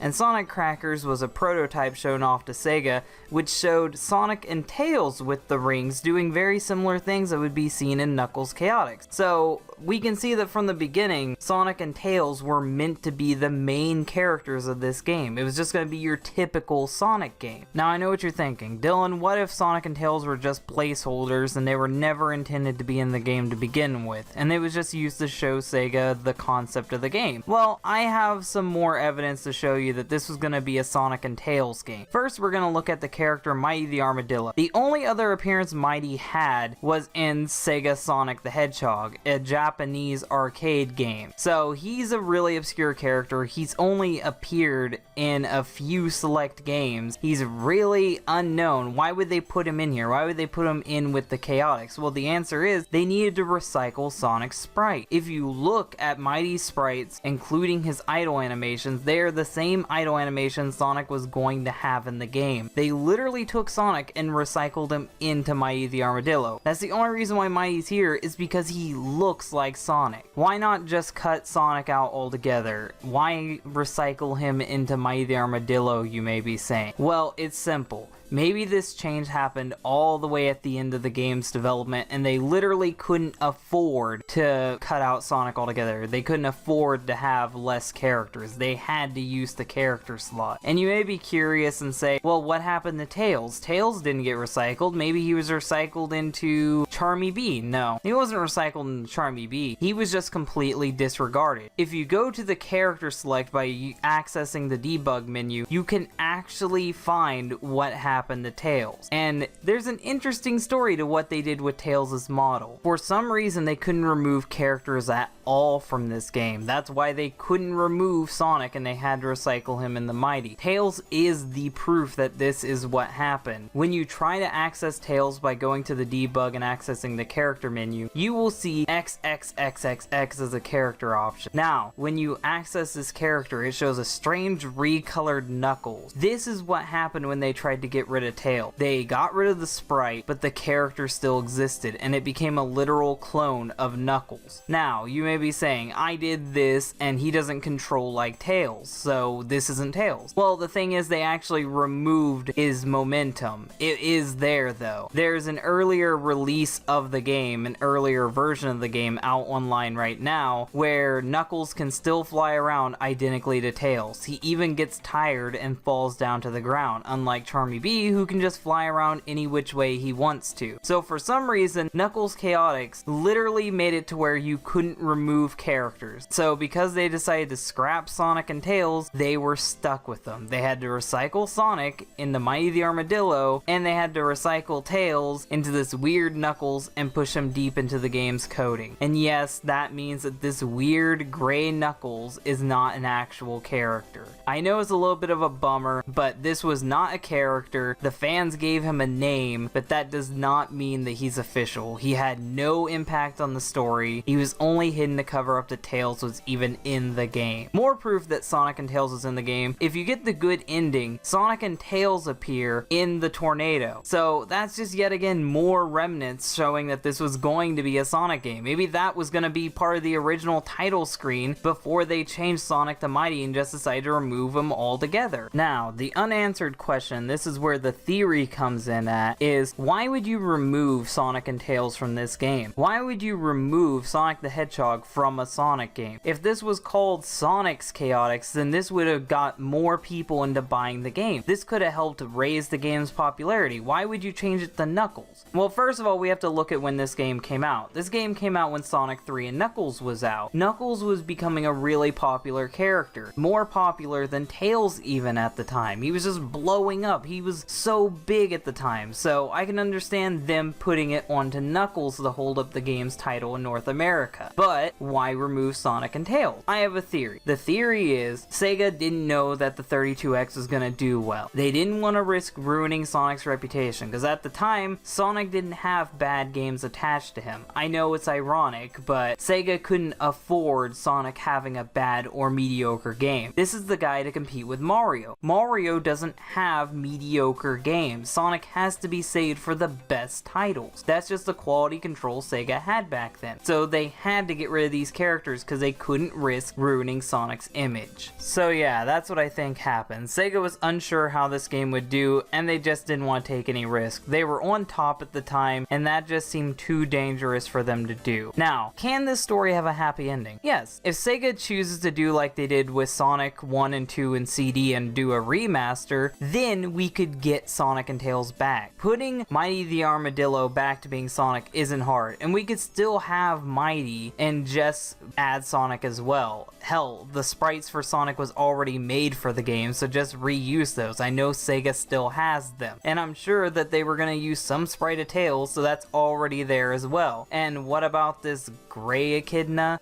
I say leave him out. You might be able to put him as an Easter egg, but he really doesn't do anything, and it would kind of ruin Knuckles' uniqueness of being the last echidna. That's something we gotta remember. There is no more echidnas in the video games, only Knuckles. So this gray and red guy, no matter how cool he looks, just can't happen. It's just something we have to give up on. Hello everybody, Dylan here. Now, as you guys saw in the Sonic Forces trailers, a lot of old villains will be returning, one of them including Shadow. Now, you may be thinking to yourself, isn't Shadow a good guy? Well, I'm gonna see if I can explain why Shadow is here today on DHT. Now, before we can take a look at Shadow's possible motivations in Forces, I have to do a brief history lesson of Shadow the Hedgehog so you know what I'm talking about. Shadow the Hedgehog debuted in Sonic Adventure 2. He was created by Gerald Robotnik, and as we found out in his solo game, Shadow the Hedgehog, he was created using Black Doom's DNA. Black Doom is an evil alien in space that wanted to take over the world. Now, you would assume that just because he has Black Doom's DNA, he would be evil. Well, it turns out Shadow isn't evil. Shadow befriended Gerald's granddaughter named Maria, and it was through befriending her that he realized that humanity is something that's worth saving, and it's something that is worth defending. Now, in Sonic Adventure 2, Shadow is playing the role of the bad guy. This is because he doesn't fully remember his past, and he doesn't fully remember what Maria wanted him to do, and he's just going off of the vague instructions that an insane Gerald Robotnik left him to do. Gerald Robotnik wasn't totally secure after his granddaughter died, so really listening to him isn't so smart. Shadow was more misguided than he actually was evil in Sonic Adventure 2. The thing that shows it is, at the end, Shadow chooses to help Sonic save the planet rather than just letting the planet get blown up. Shadow didn't have to help Sonic. He could have just let everything get blown up and then his job would be done. But he realized that Maria wants him to save people, and he chose to save the Earth. Now, we thought he died in Sonic Adventure 2, but instead he ended up burning up into the Earth's atmosphere right before he completely died. Eggman's robot saved him, and then they brought him to Eggman's ship, and this will transition over to Sonic Heroes. In Sonic Heroes, we see that Shadow Shadow is being held on Eggman's ship when Rouge and Omega finds him. Now, it's hinted for a little bit there that he could be an android, but we don't really know. Shadow's just trying to find Eggman so Eggman can tell him who he is. I don't know if Shadow has any negative intentions for Eggman, but from what it seems like, he wasn't really trying to hurt anybody. He just wanted to figure out who he was so he can move on with his life. He was even willing to work with Rouge and Omega, so it shows that he's at least somewhat kind and caring. Now, from this, we move on to his next appearance, Shadow the Hedgehog.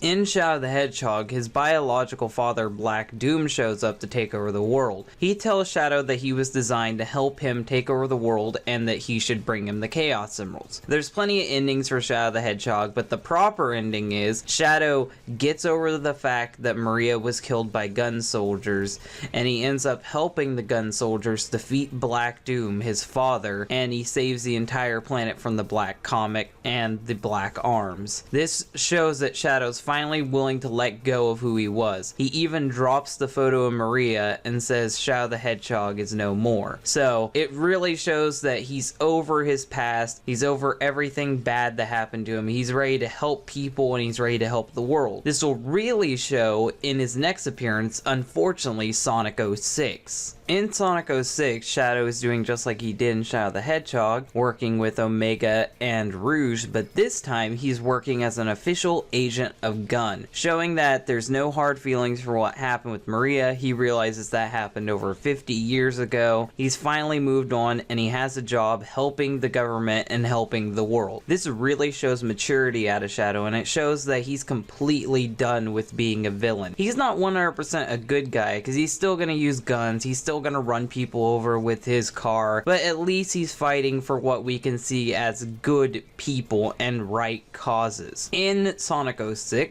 there is a villain named Mephiles. Mephiles looks like Shadow. He says that Shadow is going to be betrayed by the government in the future. They're going to capture him, and he even shows his captured body as proof. Shadow didn't care about this, and he said if the world chooses to fight him, then he'll fight the world. This shows that he has no negative intent, and he doesn't want petty revenge anymore. If it happens, it happens. That's just how Shadow sees things now. He's no longer the person that's out for revenge. He's no longer the person that's out for petty squabbles. He doesn't insult Sonic anymore. He's just there to help people. And that's why in Sonic.EXE, he never questions his loyalty, and he knows he has to stop Mephiles at any cost. Now, unfortunately, this is the last game we'll be able to see Shadow's kind emotions and Shadow's character progression, because after this, SEGA decided to step back from the characters and only focus on Sonic. So before we hop into analyzing Shadow the Hedgehog to see why he could be working with Infinite, I'm going to give you a brief synopsis of his powers. This is just going to be a brief summary of his powers. I'm not going to mention everything, so if I forget something, don't get mad at me. Most of Shadow's powers derives from the fact that he uses chaos energy manipulation. You can tell this with his Chaos Blast, his Chaos Spears, and most notably Chaos Control. He can literally slow down time or speed up time to benefit himself. We've seen him do this in Shadow the Hedgehog when he needs to get to one area really fast. We've seen this in Sonic.EXE when he slows down time to kick Silver, and we've seen this in Sonic.EXE again where him and Sonic can even time travel using Chaos Control. As you can tell, Shadow is really OP. Not to mention he can step it up and be even more OP by popping off his inhibitor rings. His inhibitor rings holds back his chaos energy. Now, supposedly he might run out of energy if he keeps them off for too long, but this has never been proven in the games. It's only been talked about in Sonic.EXE. So we've only seen him pop the bands off once, and that's in Sonic.06, and he was able to destroy a whole cluster of Mephiles. So as we can see, he's extremely powerful and he can definitely handle himself. This will be important for later, I guarantee you. So now, since we've looked at Shadow the Hedgehog's character progression, his morality, and his powers, we can finally determine why Shadow might be here. Now, for what most people would be thinking is the obvious one, he just turned evil, or he just wants to see Sonic's end. We've already talked about this. Throughout all the previous narrative games, Shadow has moved past everything. He doesn't want to kill Sonic anymore. He doesn't want to be a bad guy. He doesn't even hold issues with the military. He works for the military that killed the most important person in his life. He would not be doing this for evil reasons. So we can mark off because he's evil or he wants revenge right away. He's not gonna be like the other villains there. Now, the second option is one that people have talked about due to the Infinite trailer. There's one frame where Shadow has a weird squinty eye. Now, this makes a lot of people wonder, is this even the real Shadow? As far as I know from SEGA's confirmations, this is supposed to be the real Shadow. So we can eliminate Shadow Android, we can eliminate Clone or anything like that. If he has this weird squinty eye, it would have to mean that he's being mind controlled. And judging by the fact that we don't know who Infinite is or what powers he has, mind control could definitely be one of them, or mind manipulation. And his eyes turning into that squinty look, that definitely could be a sign of him being manipulated. I wouldn't doubt if Shadow is doing this not of his own accord, but because he thinks that he's doing the right thing because he's being mind controlled. But that's not the one that I think is the most likely answer. Let's get into the one that I think is most likely to happen right now. One thing I mentioned earlier is that after the events of Shadow the Hedgehog, Shadow was working for the military agency known as Gun. Now, this is important because the first time we meet Rouge is in Sonic Adventure 2, and in this game, Rouge is working undercover as a Gun agent to spy on Eggman. This means that Shadow definitely could be undercover as a military assignment, and from what we know from SEGA, Shadow is here by his own reasons. So I'm pretty sure that we can assume that he's undercover trying to see what this Infinite is so the military can find a way to stop it. That's most likely to be what's happening here. He knows how gullible Eggman is, and he's hoping to pry on that gullibility. Eggman probably knows that Shadow is an agent, but he's keeping him around because it's just useful to have him there. Well, to those of you who are in the comments section of my last theory video saying when's the Sonic Mania theory coming out, that question is answered today, because we are going to be talking about the Super Emeralds, Tails and Knuckles Super Form, and Hyper Sonic, and we will decide today if they are canon or non-canon today on DHT. Now, for those of you who are waiting for the PC version of Sonic Mania to come out, you might want to click off this video now because it is going to have spoilers. I talk about something that happens in Knuckles' route exclusively, so if you don't want to be spoiled, click off right now, you've been warned. Now, in the cutscene I'm talking about, the leader of the hard-boiled heavies has broken into the Master Emerald Shrine, and he's going to try to take the Master Emerald. Now, as you can see, this shrine is identical to the way it was in Sonic 3 and Knuckles, meaning that the Super Emerald placements are around the Master Emerald. And this has led many people like my friend GamerGuy7Aces to think that the Super Emeralds are now canon. But let me counter that and tell you why I still think that they're non-canon. Now, while yes, in Sonic 3 and Knuckles, this is definitely where a Super Emerald would go, but as we can see in this game, in this continuity, Knuckles hops up where an Emerald should go, and he stands on top of it to look at the hard-boiled heavy. If a Super Emerald was supposed to fit inside of there, how is Knuckles standing on top of it? I think that these emeralds are made of stone, and they're all just to imitate the Chaos Emeralds. It's all just in dedication to the Master Emerald. This is supposed to be a place of worship, so I think that these emeralds are fake. If it wasn't fake, how could Knuckles just stand on top of it? Now you may say it could be made of glass. I don't think it's made of glass either, because it has wear and tear on it and it has cracks through it. I'm pretty sure these are stone emeralds just there to make the Master Emerald look more grand. And if there was Super Emeralds, I don't know why they wouldn't have you use the Super Emeralds. Let me get into this right now. In Sonic 3 and Knuckles, the only way for Knuckles and Tails to transform is with the Super Emeralds. Tails turns into Super Tails and Knuckles into his super form. In this game, you use the Chaos Emeralds to turn into your super forms. Now, some people would be like, well, how do we know that these aren't just different super forms altogether? Knuckles is the exact same shade of pink, and he flashes in the exact same way as in Sonic 3 and Knuckles. And Tails, he is the one that makes this different. Tails in Sonic 3 and Knuckles had an army of flickies that would surround him and attack people. In this game, he doesn't have that. He just has sparkles. Now, Christian Whitehead pays very close attention to Sonic lore.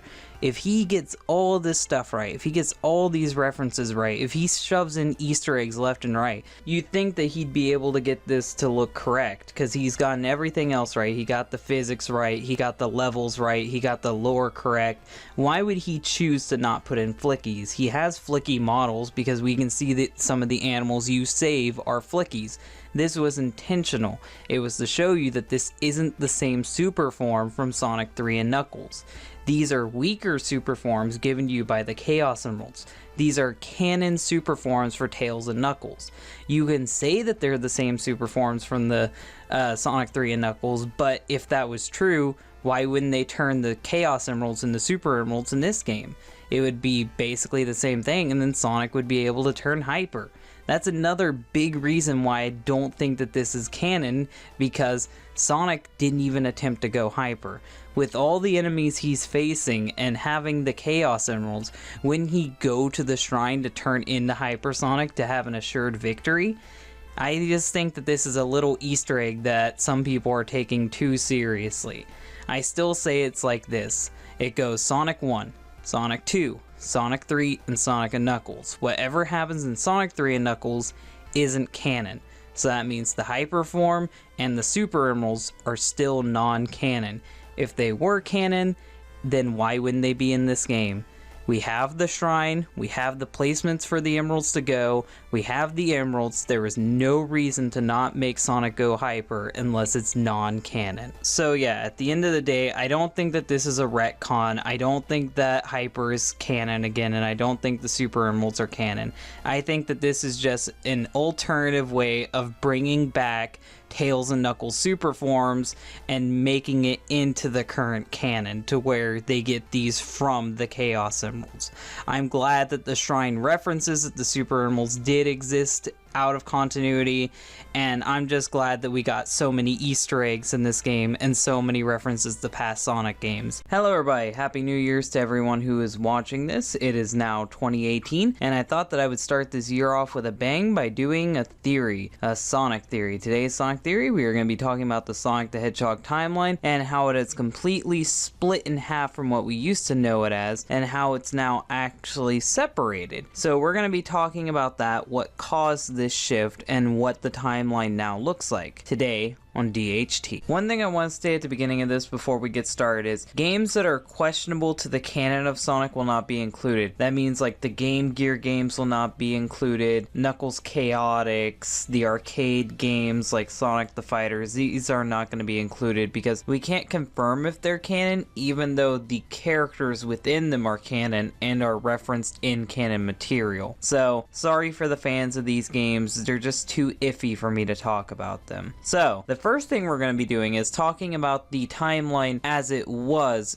before the modifications, before everything changed, and how the events normally played out. I'm going to talk up to the point to where the shift happened, and then I'm going to explain why these shifts happen, and what caused the shifts, and what effects the shifts had to the overall timeline. So yeah, the first game in the classic era timeline is Sonic 1. In Sonic 1, Sonic stops Eggman from taking over the world. He gathers the 6 Chaos Emeralds, and then the 6 Chaos Emeralds split off and go their separate ways. Then in Sonic 2, Sonic does the same thing, but with his now partner Tails. They go up to the Death Egg and they confront Eggman. Sonic fights Silver Sonic, the robot copy of him. Sonic has the 7 Chaos Emeralds and is able to turn Super Sonic, and if you gather all the Chaos Emeralds, you get the good ending of this game. We then move on to Sonic CD. Sonic CD does come before Sonic 3. I have multiple reasons why, but I think the main reason is Metal Sonic is better than Silver Sonic. Silver Sonic is the robot Sonic you fight in Sonic 2. Metal Sonic is comparable in speed to Sonic, so I think it's best to say that Metal Sonic came at least after Silver Sonic. Now the reason why I think that Metal Sonic didn't come after Mecha Sonic is, Metal Sonic was made to be faster than Sonic. I believe that Mecha Sonic was made to turn super. He was made to be physically stronger. So I could see Mecha Sonic being a modification of Metal Sonic rather than Metal Sonic coming after Mecha. So I'm putting Sonic CD yet again before 3 but after 2. In Sonic CD, you are gathering the Time Stones to stop Eggman from capturing Little Planet and taking over the world. After you do this, you save the world, but there's a bad ending in Stardust Speedway. No matter what, the bad future is canon. We'll see this later on in Sonic 4, and we'll see this later on in Sonic Generations. In this timeline, the bad Stardust Speedway is the canon for this. So that's just how that worked. Now we move on to Sonic 3. In Sonic 3, you gather the 7 Chaos Emeralds, and you stop Eggman yet again. He's doing about the same thing, except for this time he's trying to steal the Master Emerald. I'm counting Sonic 3 and Knuckles as one narrative because it's basically one game that was split into two. Sonic teams up with Knuckles and beats Eggman. So, the end on that one. Now, we move on to the next part of the timeline. And before we move on to the Dreamcast era, I have to talk about the 2 odd games out, or technically 1 odd game out, which is Sonic 4 Episode 1 and 2. Sonic 4 Episode 1 and 2 takes place right after Sonic 3, but right before the Dreamcast games, and you can see the transition. It's still 2D, but it has modern Sonic's design. I didn't really like the games. The story isn't very important. It's just rehashes of older stories. The only thing you need to know is Eggman goes and gets Metal Sonic from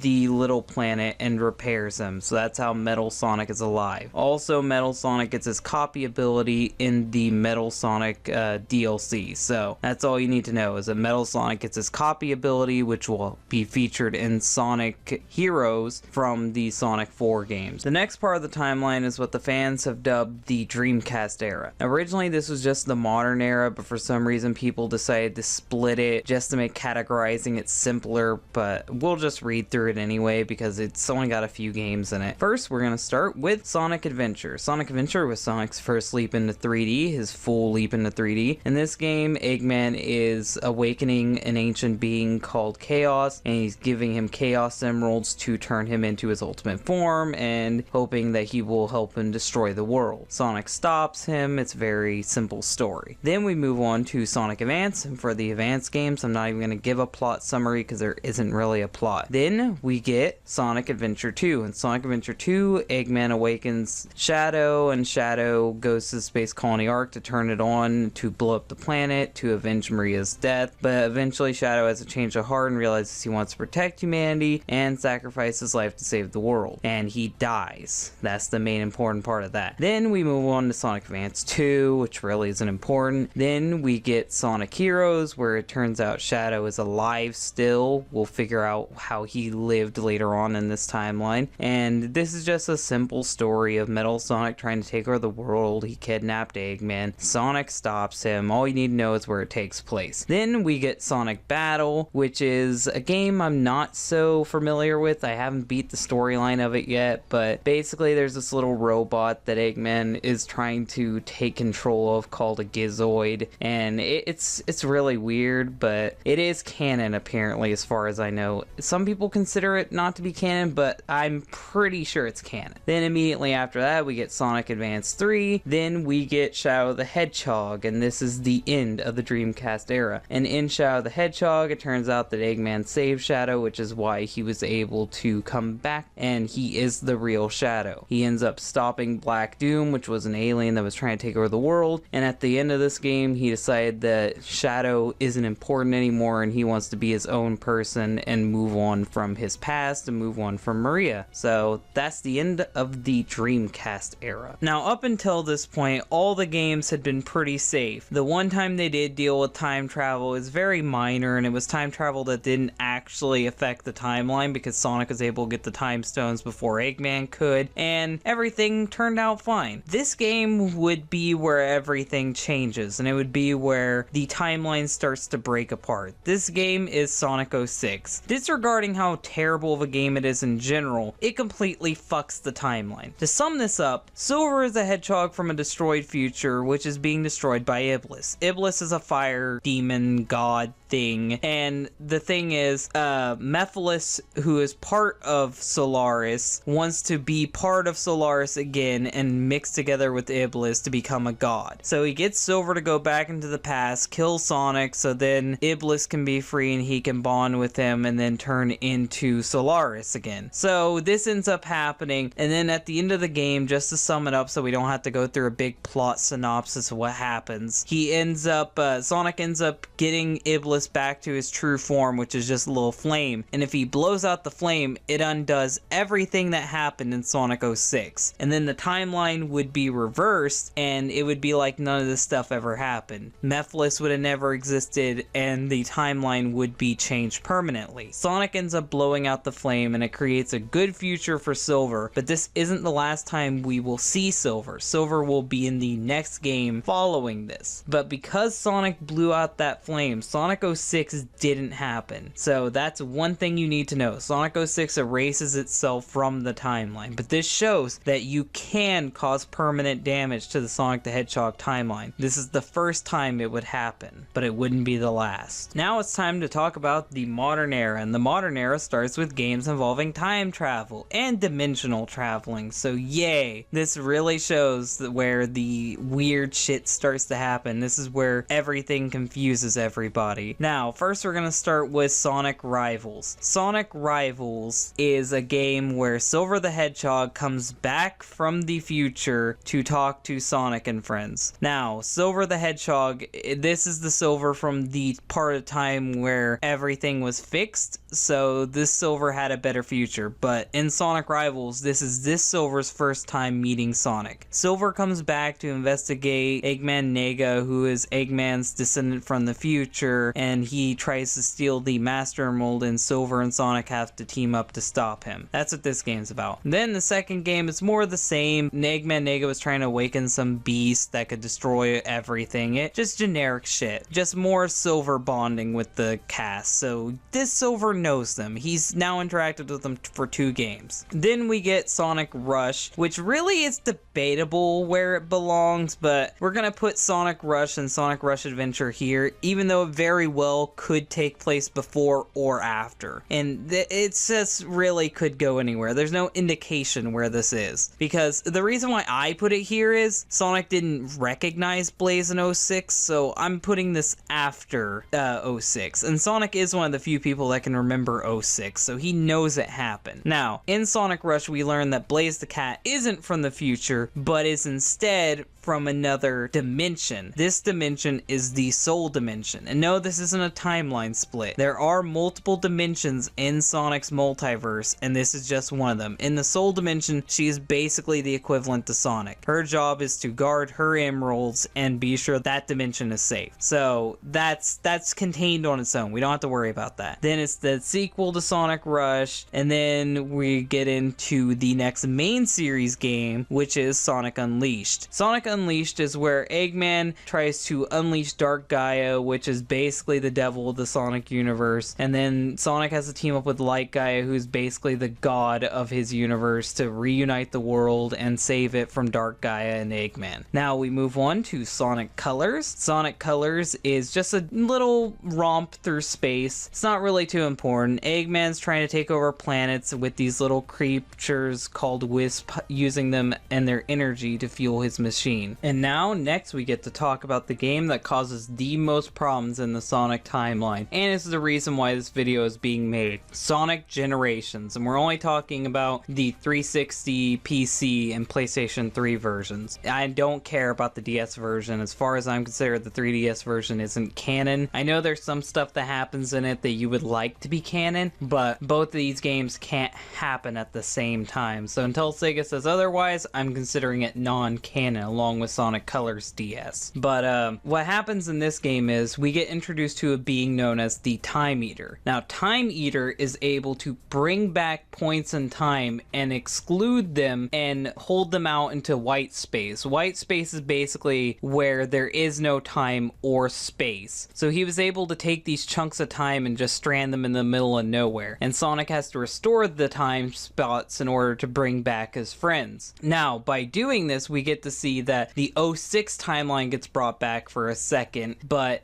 I don't believe that this is truly the 06 timeline. I believe that this is instead a remnant, something that was left over from the 06 timeline and isn't the original 06 timeline itself. And the Silver we see in the 06 timeline, I believe he is the main game Silver. I believe that he is the same Silver from Rivals. It's just at the time he was having memory problems because he was kind of having a memory lapse of the original Silver, but that can be just a result of Time Eater. So at the end of Generations, when we see Silver talking with Sonic and Blaze at the party, I'm sure that he remembered which Silver he is. He remembered his true origin, not this Sonic 06 stuff that Time Eater put into its head. Now, what Time Eater ended up doing is he ended up taking out a classic Sonic and an Eggman from the past and a Tails. When he did this, this is the same Eggman, Tails, and Sonic from the Genesis games. Now, in this game, they exclusively say that these are themselves from the past. Eggman remembers that that's how he looked like. Sonic remembers that's how he looked like. They say past selves a lot. So that's something you need to know when we start talking about Forces, which is the next game. I'm skipping over Lost World. We know it takes place, but it's not important. But the reason why I have to say this is, when it comes to the next game, they will try to contradict themselves, and I won't let them. In this game, they say past selves. Eggman teams up with past Eggman Dr. Robotnik to try to take over reality with the Time Eater. Now, at the end of this game, Sonic goes back to his timeline. We think everything is restored, but it's not. In Sonic Forces, we find out that this classic Sonic is being called Sonic from another dimension. Now, I think Sonic is just mistaken and that they don't actually know that different dimension is actually a different timeline. What happened is, when Time Eater brought out this timeline, when Time Eater brought out this Sonic and this Eggman, it changed everything. Now there's a second timeline. There was the original timeline where Sonic never met his future self, and that's the timeline that modern Sonic is from. And then there's the timeline where classic Sonic did meet his future self, and this is the new classic timeline. This classic Sonic went on an adventure that the modern classic Sonic never did. Modern classic Sonic never had the Mania adventure. He never dealt with the Phantom Ruby. We know this because in Forces, Sonic didn't know what the Phantom Ruby was. He was shocked, even though the Phantom Ruby was discovered and he had to deal with it in Mania, proving that Mania takes place in this other dimension or timeline. So we can now establish that there's a timeline set up to where there's the original events of the Genesis games, everything went down the way they did, but right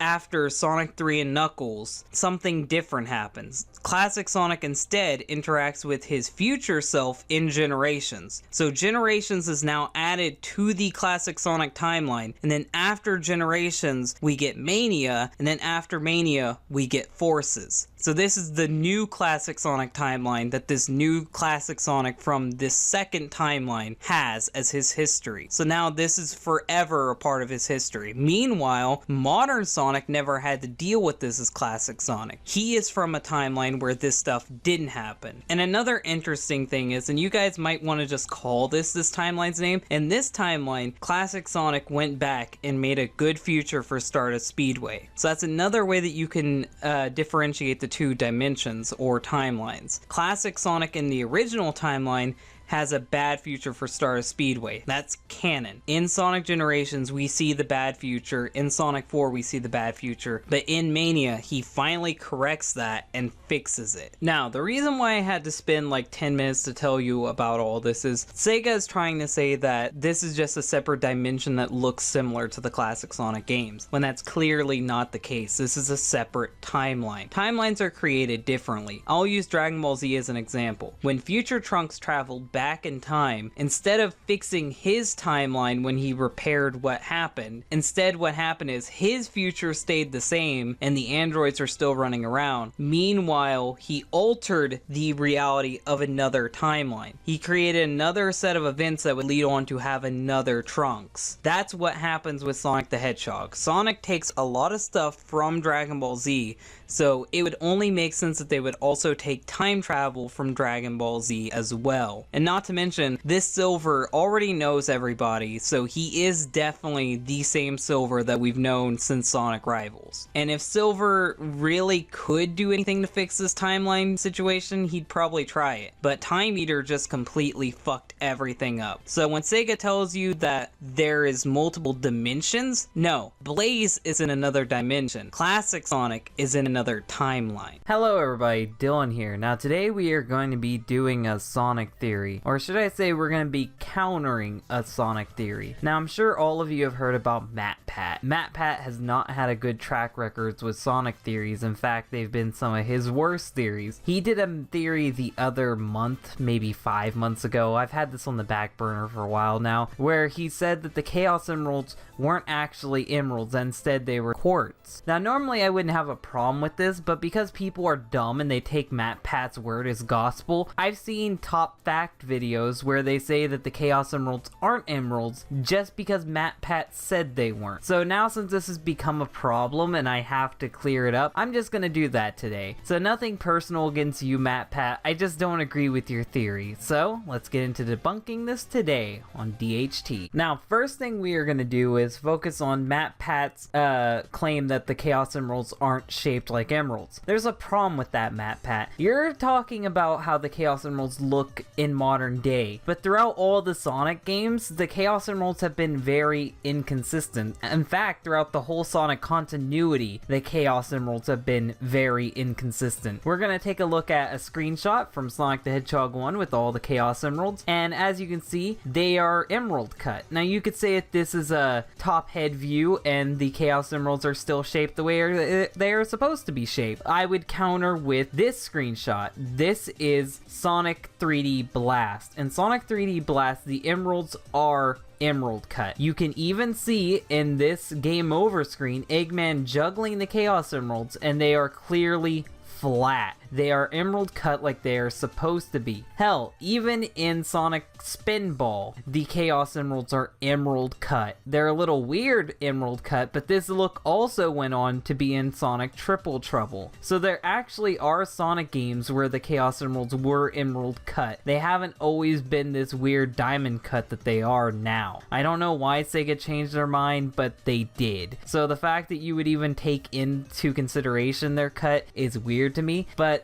if you don't believe me, let's take a look at the comic. In the Archie comics, when the Chaos Emeralds first appeared, and for a bit until they were retconned, they were emerald cut and they were green like emeralds are supposed to be. In the Fleetway comic, the Chaos Emeralds for the longest time, and I don't even know if they ever did change, were always emerald cut. There's plenty of screenshots I can show you where the Chaos Emeralds are emerald cut. And then in the Sonic promotional comic, weirdly enough, the Chaos Emeralds are actually circular. That is a cut you can do for emeralds, but it's just weird. I've never seen the Chaos Emeralds cut in that way. And finally, I'm going to bring up the Sonic the Hedgehog animated series, the not the SatAM one, the regular Sonic the Hedgehog animated series. It's weird talking about the animated series because that show hardly had consistency to begin with, but they did have Chaos Emeralds. All the emeralds were different cuts, and it was weird, but it's just yet again another sign to show you that the cuts have never been consistent throughout Sonic the Hedgehog. Continuing on the discussion of how gems are cut, let's take a look at the Phantom Ruby. The Phantom Ruby isn't cut like a ruby, so by your own definition, the Phantom Ruby wouldn't be a ruby. Yeah, it's kind of the right color of a ruby, but it's also too light to be a ruby. So is the Phantom Ruby some other gem and not a ruby? Because even in Sonic Mania, that's not the cut of a ruby. That's not what rubies look like at all. Another gem I could bring up is the ancient onyx from the Sonic comic. That also has a diamond cut. Now, onyx can have diamond cuts, but it's to show you that just because it has a certain cut doesn't mean that it can't be this gem. Just because emeralds normally don't have a diamond cut mean that they can't. Just like in our world, diamonds can have an emerald cut. Maybe in Sonic's world, it's popular for emeralds to have the diamond cut. cut. These cuts only exist because we made them. Maybe in Sonic World, it's more common for things to have diamond cuts to them. Now, your next point I want to cover is Chaos Emeralds are the wrong colors. Emeralds can't be blue. Well, do you know what else can't be blue? Hedgehogs. Sonic's world is cartoony. Things are crazy and wildly different than our own world. In Sonic's world, hedgehogs can be pink or blue. Echidnas are red. And finally, emeralds can be other colors than green. Want a good example? Rings. In Sonic World, rings are always gold. But for some reason, with the Chaos Rings, they are also multicolored like the Chaos Emeralds. Also, the World Rings were multicolored as well. It's clearly that they are powered by some type of energy that is changing their color. That's why the Chaos Rings and the World Rings are so special, just like the Chaos Emeralds. It's the energy is changing their color, not that they are actually that color to begin with. I'll talk about this more later when I want to talk about that. But for now, let's talk about the problem I have with Matpat's theory. My problem is that you're only using our world's logic to answer this question, when in reality, Sonic's world follows a different set of logic than our world does. In Sonic's world, Sonic can breathe in space without needing any equipment. Tails can fly using his tails. Knuckles can glide using his dreadlock. None of this makes sense if we take our world logic into account. Sonic's world works different than our world. And I know that sounds like a bit of a cop-out, but that's just the truth of it. These are just small examples of how Sonic's world works differently than ours. This is just something we have to accept. In his world, animals, rings, and yes, even emeralds can be any color of the rainbow. I assume the reason why these are emeralds, despite not being cut like emeralds, is the fact that their chemical composition is that of an emerald. Yes, that's why I think they're emeralds. Just because you cut a diamond like an emerald doesn't mean that that diamond won't be a diamond still. Chemically, it is still a diamond. The same can be said for quartz.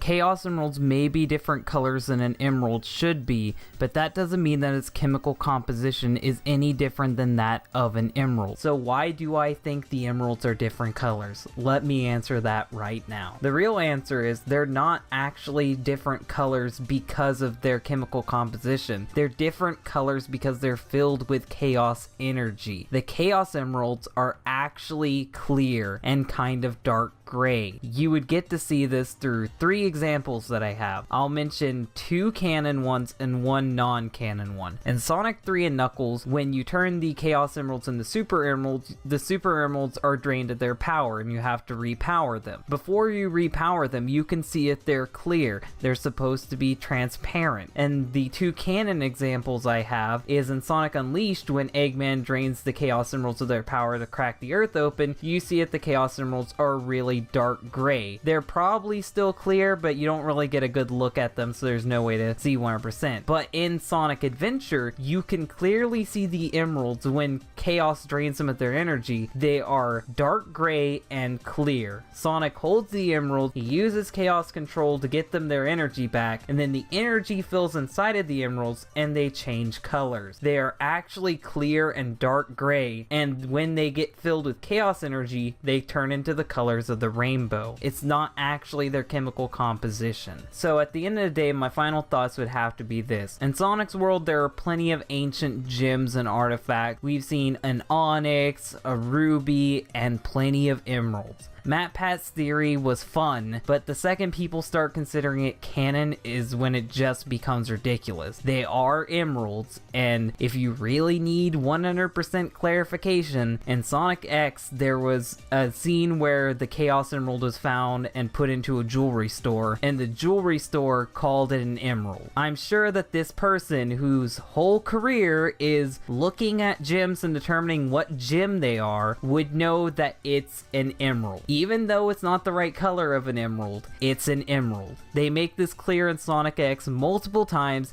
Yes, it's weird that these emeralds are different colors, but they are emeralds. So yeah, if you really want to get technical, SonIc.EXE heard your complaint, they knew you were going to talk about it, and they already clarified, yes, these are emeralds. So, yeah, I'm just tired of everyone saying that Matpat's theory is canon and that they're quartz. If people would quit putting that in their fact list, that would be really nice. Also, it'd be really nice if you quit saying Sonic's shoes give him super speed, but that's another problem for another day. Hello everybody, Dylan here. Today we are going to be doing a theory, a Sonic theory. What if I told you Sonic the Hedgehog 2 was actually going to be the game to have a time travel plot instead of Sonic CD? If you're interested in this, we are going to talk about it today on DHT. I'm going to give you guys a little bit of a history lesson so you understand where this theory is coming from. Back after Sonic 1 was released, both Sonic CD and Sonic 2 went in development at the same time. Originally, Sonic CD was going to be a recreation of Sonic 1, then it was going to be a port of Sonic 2, then they finally decided to make it its own thing. When it became its own thing though, it still took a lot of story aspects from Sonic 2, that mainly being the time travel mechanic. I'm going to be explaining to you how the time travel mechanic would work in Sonic 2, and you can see how very similar it is to the time travel mechanic and plot that got worked into Sonic CD. Now, since the exposition is out of the way, I can go on to the meat of this theory. While researching into this, I found a post on Sonic Retro, and this post laid out the basic idea of what this mechanic would be, and they even gave us maps of the islands, and these maps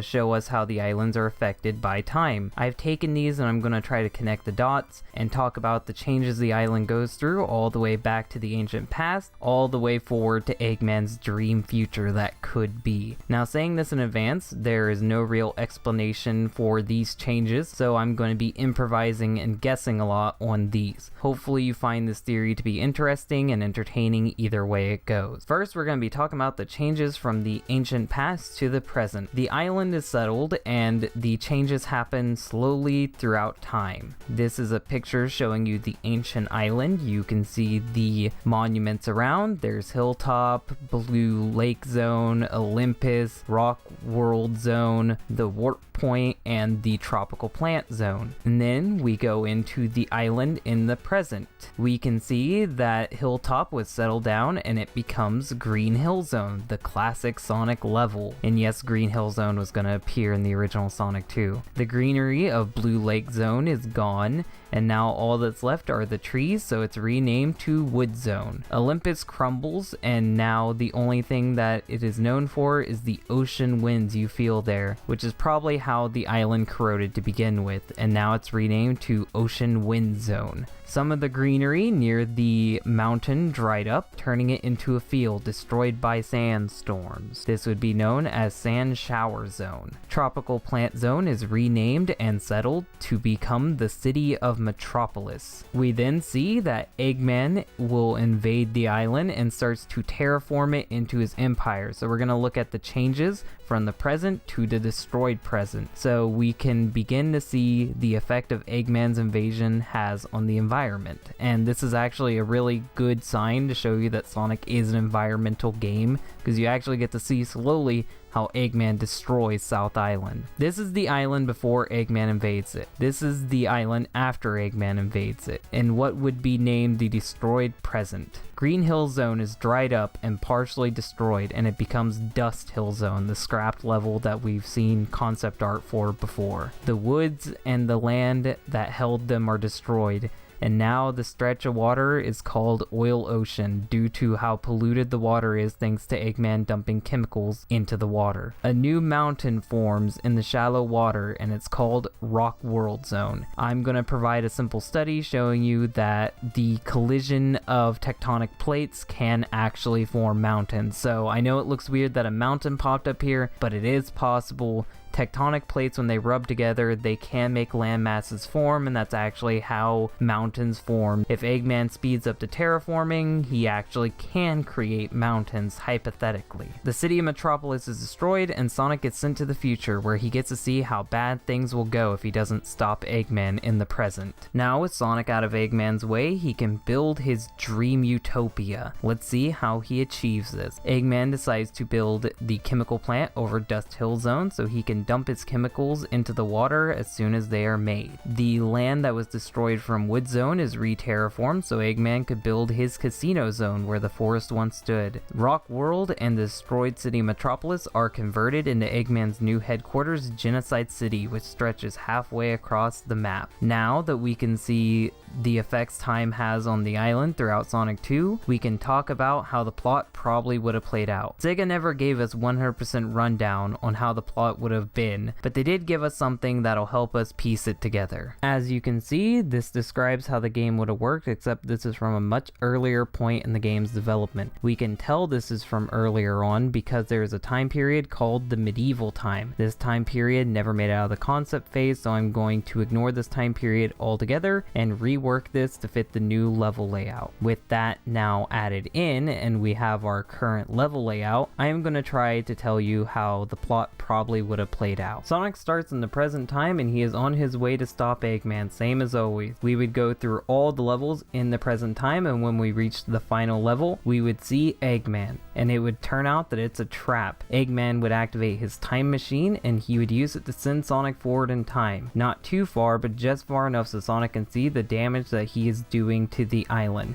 This is where the destroyed present part of the plot would start. This plot line would actually go on to be used in the Fleetway comics, where Eggman would send Sonic forward into the future where he had already taken over the world, and Sonic would have to start a band of freedom fighters to overthrow Eggman's rule. This shows that this plot line is a serious thing that SEGA had considered because they felt that it was good enough to recycle it in another Sonic media. You would soon realize that the time machine didn't just send you into the future, but it also sent you back to the beginning of the map. And now Green Hill is looking a lot more like Sand Hill, or should I say Dust Hill. While you were gone, Eggman used his machines to completely dry out Green Hill, and now it's just a sandy wasteland known as Dust Hill. I believe that this plot line would actually be recycled into Sonic Forces, where we see with the power of the Phantom Ruby, Eggman also turns Green Hill into what Sonic would like to call Sand Hill. Sonic would keep on running through the destruction Eggman has caused to the island until eventually he finds the time machine. Sonic hops into it and he is hoping that he can go back in time and reverse what Eggman has done to his home. Sonic does not know how to work the time machine, however, so instead of going back a few months, he goes all the way back to the ancient past, and this would start the ancient part of the plot. Sonic looks at how beautiful everything is, and he admires how the island looked before anybody began to change it. Sonic eventually finds Eggman, however, because Eggman has tracked him back to the past to be sure Sonic wouldn't ruin his plans. And Eggman puts Sonic yet again in the time machine and launches Sonic into the far future, well after he has had time to build his empire. This would lead to our final act, the future. Before we begin to talk about the future and wrap this plot up, I actually want to talk about one more possible Sonic Forces reference. There was a level in the past called Wood Zone, and as we can see in Eggman's future, he converted Wood Zone into Casino Night Zone, and we can see a very similar thing start to happen in Sonic Forces, where he's turned the forest into Casino Forest. I think this is yet again another reference to the scrapped elements of Sonic 2. How coincidental is it that Eggman is converting a forest into a casino? And I'm sure if Eggman actually got to succeed in this, it would be another Casino Night Zone.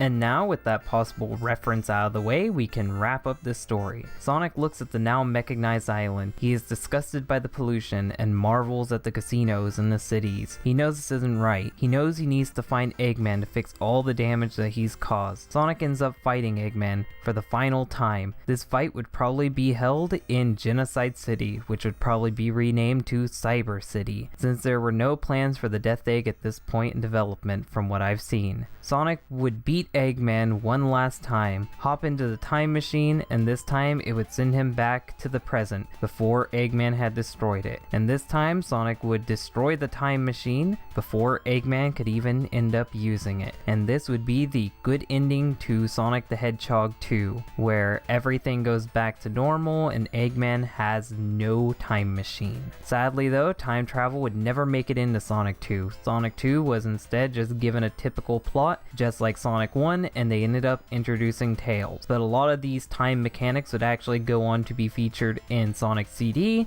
but of course the time travel would work a lot differently in Sonic CD. Instead of time machines, there were instead time posts and the time stones Eggman was using to travel throughout time. But a lot of the aspects actually did work into Sonic CD, that being that there is a good present, an ancient past, and destroyed future. Hello everybody, Dylan here. Now today we are going to be doing a theory, a Sonic theory. Today's Sonic theory, we are going to be looking at the character from Sonic Boom named Morpho, and we're going to figure out who he could possibly be and where he comes from. Let's get into this theory today on DHT. For those of you who don't know who Morpho is, let me catch you up on him. In Season 2 of Sonic Boom, this character appeared on Eggman's doorstep calling himself Steve Eggman, and he claimed to be Eggman's long-lost brother. Eggman was suspicious of him and turned him away, and he wanted to prove his worth to Eggman. So he pretended to save Sonic, and then pretended to befriend Sonic, and then he would turn into Sonic's friends by his shape-shifting powers, and slowly turn them against each other by making it appear that they all hated each other. This actually turned out to be successful, and he came and joined Eggman, and they were going to take down Sonic, but then Sonic and team beat them up.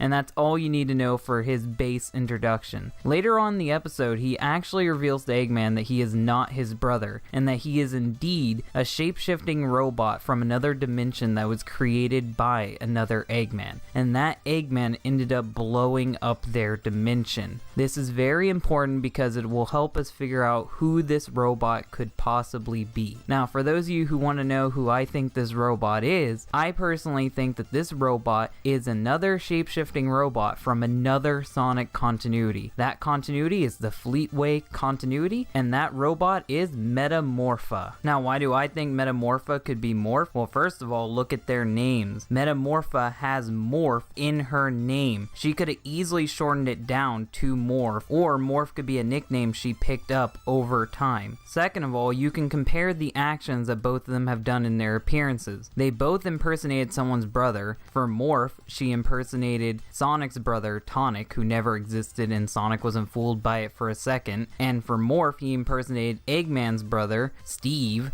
who Eggman knew never existed and it didn't fool him for a second. What's the odds that both of these robots would impersonate someone's brother and fail so hard at it? 3, they both have a fixation on Eggman. Metamorpha would constantly tell Eggman that she loved him, that she would do anything to impress him, and that she just wanted to make him happy. She was so fixated on him that she had drawings of him hung up in her room. We see very similar actions from Morpho. He put Eggman's logo on his chest when he was a superhero to show how much he admired Eggman. He has done so much to try to impress Eggman. He's even gotten close to Eggman's mom bot so he can be part of Eggman's family. He wants to be admired by Eggman, very similarly to how Metamorpho wanted to be admired by Dr. Robotnik in her dimension. And finally, this is the last comparison I have. It's a little out there, so I saved it for last. You don't have to consider this canon to the theory if you want to. This is just something I thought I would bring up. But both of them have impersonated green superheroes with a cape. For Metamorpha, she turned into Cosmic, a green hedgehog with a cape, and for Morpho, when he was trying to impress Team Sonic, he dressed in all green and he also had a cape.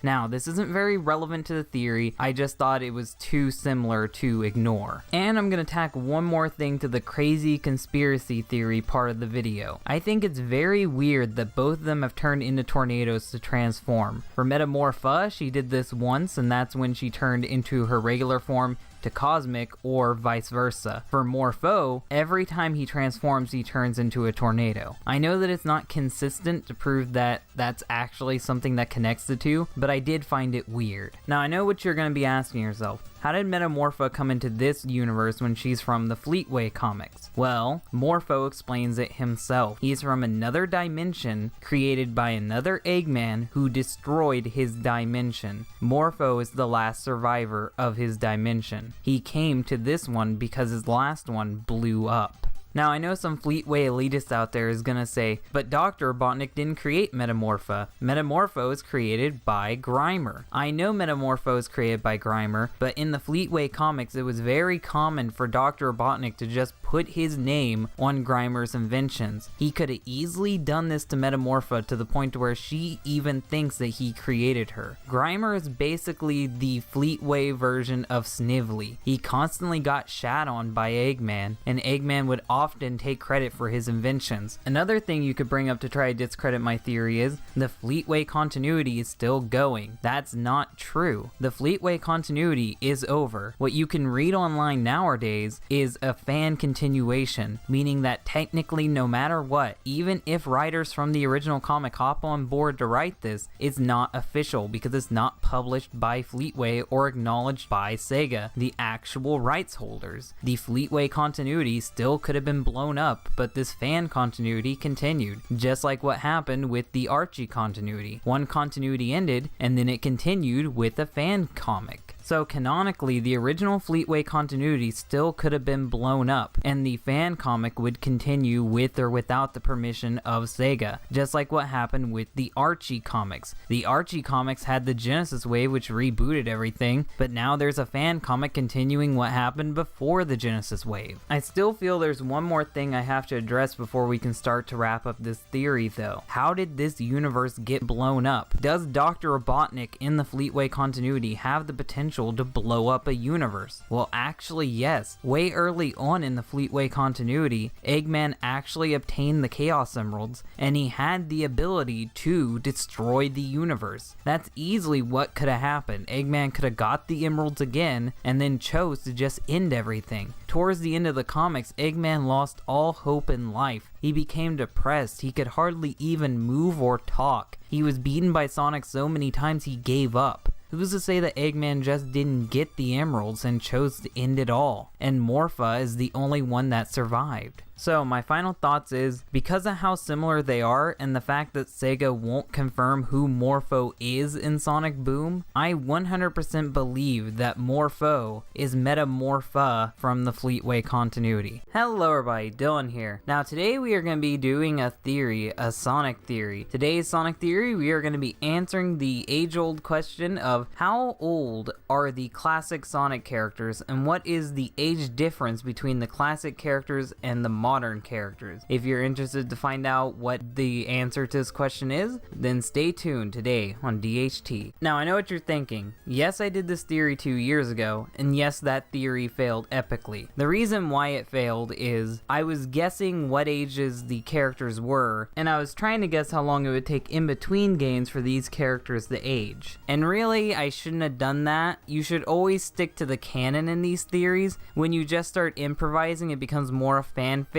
and less of a theory. I'm not going to be doing that this time. This time we are sticking strictly to the game's canon, meaning that I will be guessing on nothing. Now, one thing I want to confirm right away is, does time pass in the Sonic the Hedgehog universe? I would say yes. Now, some people would be confused by this because in Sonic Forces, everyone starts calling classic Sonic, who is Sonic from the past, a Sonic from another dimension. Tails calls him this. What? Oh, you're that Sonic from another dimension, aren't you? And Eggman calls him this.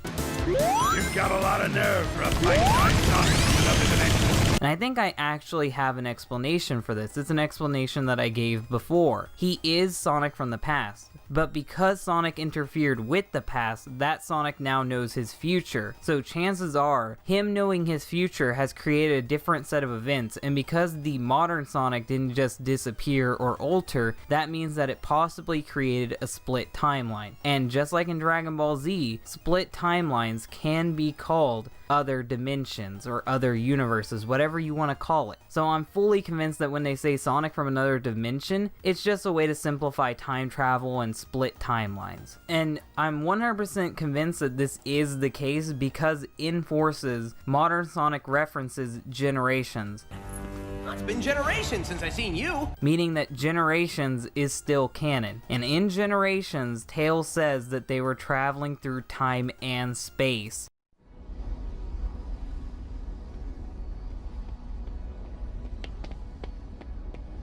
I can't believe there's two of me. I think I figured it out. Yeah, me too. Doubles of us? places and enemies from our past? We're traveling through time and space! If it was other dimensions, Tails would have specified that. Instead, he said time and space. Not to mention, Tails clearly has memories of what happened to him in Chemical Plant Zone, which was Sonic the Hedgehog 2, meaning that he remembers memories from his classic self. Sonic! Tails! This chemical plant feels familiar. I'd never forget a smell like this. And that pink water makes me really nervous for some reason. This proves 100% that the past did happen and that the modern characters are older versions of the younger characters. Sonic even says, "Your future is gonna be great" to classic Sonic.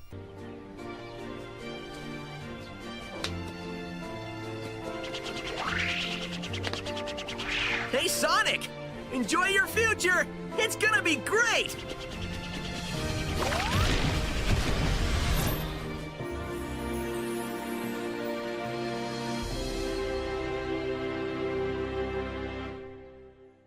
Meaning that he knows that time does pass and he knows that this is a younger version of himself. It's also shown at the end of the game that Eggman shares memories with Robotnik too, and what is Eggman's past is definitely gonna be Robotnik's future. Let me just say that this was a brilliant plan that you came up with. Don't get too self-righteous. It'll be your plan pretty soon. I'm gonna dedicate the rest of my life to forgetting it. I heard that! Do we ever win? That depends on your definition of win. Beating Sonic? Oh, well then no. That doesn't give me much hope. Maybe I'll go back and get my teaching degree. That's not a bad idea. I've always enjoyed telling people what to do.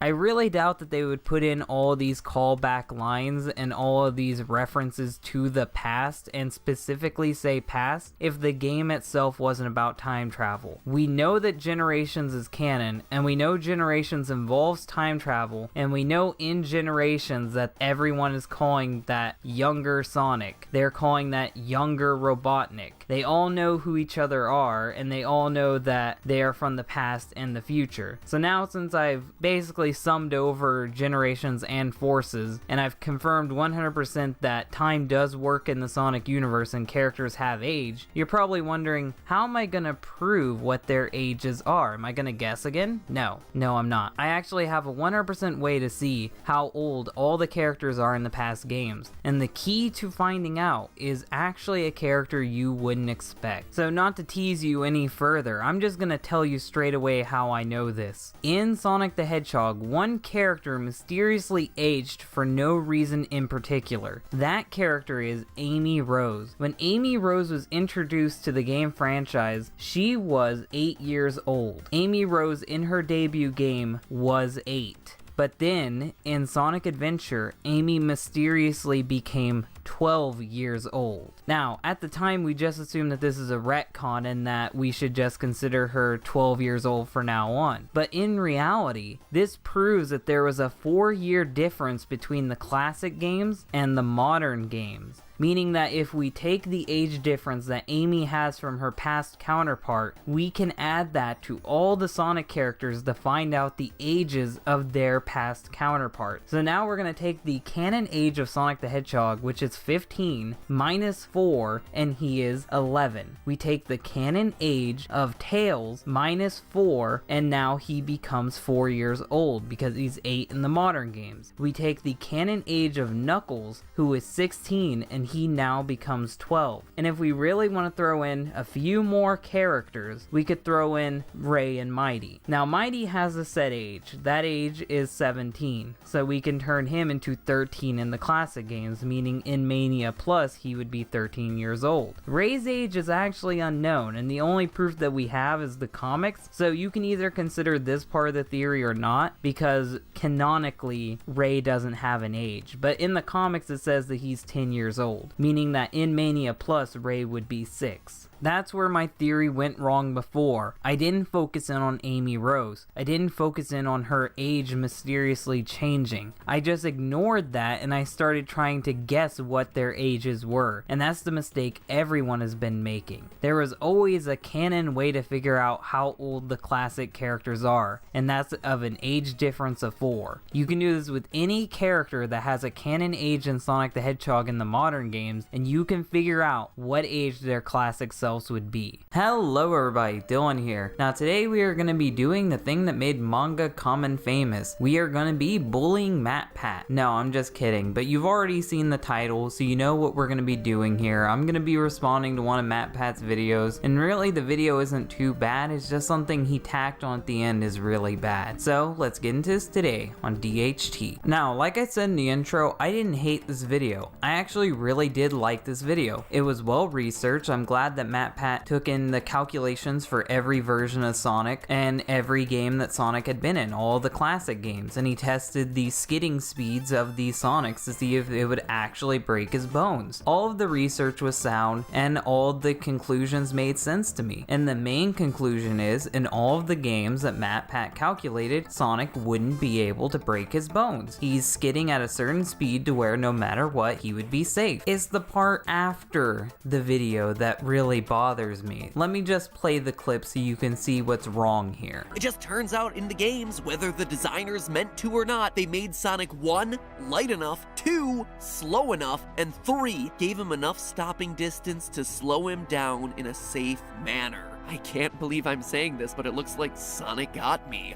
Or did he? I measured his speed in a variety of 2D games using a variety of speed boosters. But what if Sonic is truly able to roll around at the speed of sound like his song indicates? It turns out that if you run the numbers, the stopping distance for Sonic is going to be about 69 meters, and the force of the stop would be 29,842 newtons. 30,000 newtons, which is more than enough to shatter most of the bones in Sonic's body. Huzzah! And yes, that's the sound of me celebrating a fictional hedgehog breaking every single bone in his body. Because here's the long story short. If Sonic truly lived up to his own height, he'd be completely debilitated every time he tried to stop. So it's here, loyal theorists, that I leave you with a choice. Either Sonic destroys his body every time he fires up his top speeds, or we can just agree that Sonic is slow. You heard that from Matpat himself. He straight up says that he took Sonic's speed if he was running at the speed of sound and then adjusted it for the current skid rate, meaning that he added a whole different variable into the video game's numbers. How can you do this, Matpat? How can you take Sonic running at the speed of sound and plug it into the adjustments in a game? Now, assuming that Sonic would be a living being like you do in these videos, because there'd be no way that he could run at the speed of sound and it be a video game, Sonic, if he was running at these speeds, he would actually adjust his speed so he wouldn't hurt himself. He's done it in every other game, so why wouldn't he do it now? It would take him longer to stop, but he definitely could adjust his speed to stop. We've seen him do this numerous amount of times in the comics. He'll slowly skid to a stop at a certain rate to where he won't harm himself. Sonic isn't out of control, and the games where he actually does run at the speed of sound, it is hard for him to control himself. In mock speed sections like in Sonic 06, you'll go flying about everywhere. But even when Sonic gets hit in mock speed sections in Sonic 06, his knees aren't buckling down. He turns his body in such a way to where it actually impacts his whole body. So yeah, he would still be bruised and injured, but he's still taking into consideration that his feet would get hurt if he suddenly stopped like that. Sonic is aware of the speeds he's running at. The game developers are aware of the speeds Sonic is running at. They have programmed him in such a way, and it seems like to me that this is just you trying to prove your old theory correct, that Sonic can't run faster than the speed of sound, and you've somehow taken that theory and mixed it with this actually good theory, and in return you've ruined this theory and brought up how shit your original theory was. In the game, Sonic will never run at the speed of sound because it's unplayable. It's not fun. That that is your answer, Matpat. And the answer to can Sonic break his legs in the games? No, you already answered that question. You can't just take your theories and mash them together and try to get some outcome that you want to happen. This isn't some ultimatum you get to set up. At the end of the day, if Sonic was to run at the speed of sound, like he has done in the comic books, he would be able to slow himself down at such a rate to where he wouldn't tear his body apart. He's not dumb. He's been running at these speeds for years. I'm sure he would adjust it. I just didn't like that you took Sonic's skid rate from the video games and plugged it into some random fucking number. That makes no sense at all, and it seems like you were just trying to prove an unpopular theory correct. And now I know what some people will say. Some people will be like, Dylan, this was a joke. Matpat was joking. I'm just gonna say this. It wasn't a joke. Matpat is very sensitive about his theories. First was Sans' Nest, a theory I was so excited to share with you. In fact, it was one of, if not my favorite episode that we had done of game theory to date, but the overwhelming negativity and ridicule that video got was just crushing. And whenever he thinks he is right, he really wants to shove it in people's face. Did you see the news? Nintendo confirmed that Mario is punching Yoshi in the head. According to character designer for Super Mario World, Shigefumi Hino, quote, "Lots of people think that while Mario is pointing his finger forward, he's saying go, and Yoshi's tongue comes out. However, the setup that I drew was that when Mario punches Yoshi in the head, the character's tongue shoots out in surprise. What's more, there's an added bop sound." End quote. Man, between this and Scott confirming last week's FNAF theory, these are good days to be a theorist. This is the real Matpat. I don't hate him for this. I just think that his ego gets in the way sometimes, and he needs to be called out when his ego does get in the way. Hello everybody, Dylan here. Now, a couple years ago, for the Halloween special of that year, I decided to do a Sonic theory, which was Halloween themed. That was the Sonic.EXE theory. In that video, I ended up explaining the misconceptions with Sonic.EXE and then what Sonic.EXE actually was. This year I'm going to be doing the same. The Sonic urban legend we're going to be talking about this time is Genocide City. I'm really excited to talk about this, so let's get into this today on DHT. Now, for those of you who do not know this, there was a lot of levels in Sonic the Hedgehog 2 that were removed. The main reason why these levels were removed is because SEGA was working with deadlines and Sonic Team had to get the game done at a certain time, meaning that certain levels just had to be removed because they were unfinished. These levels were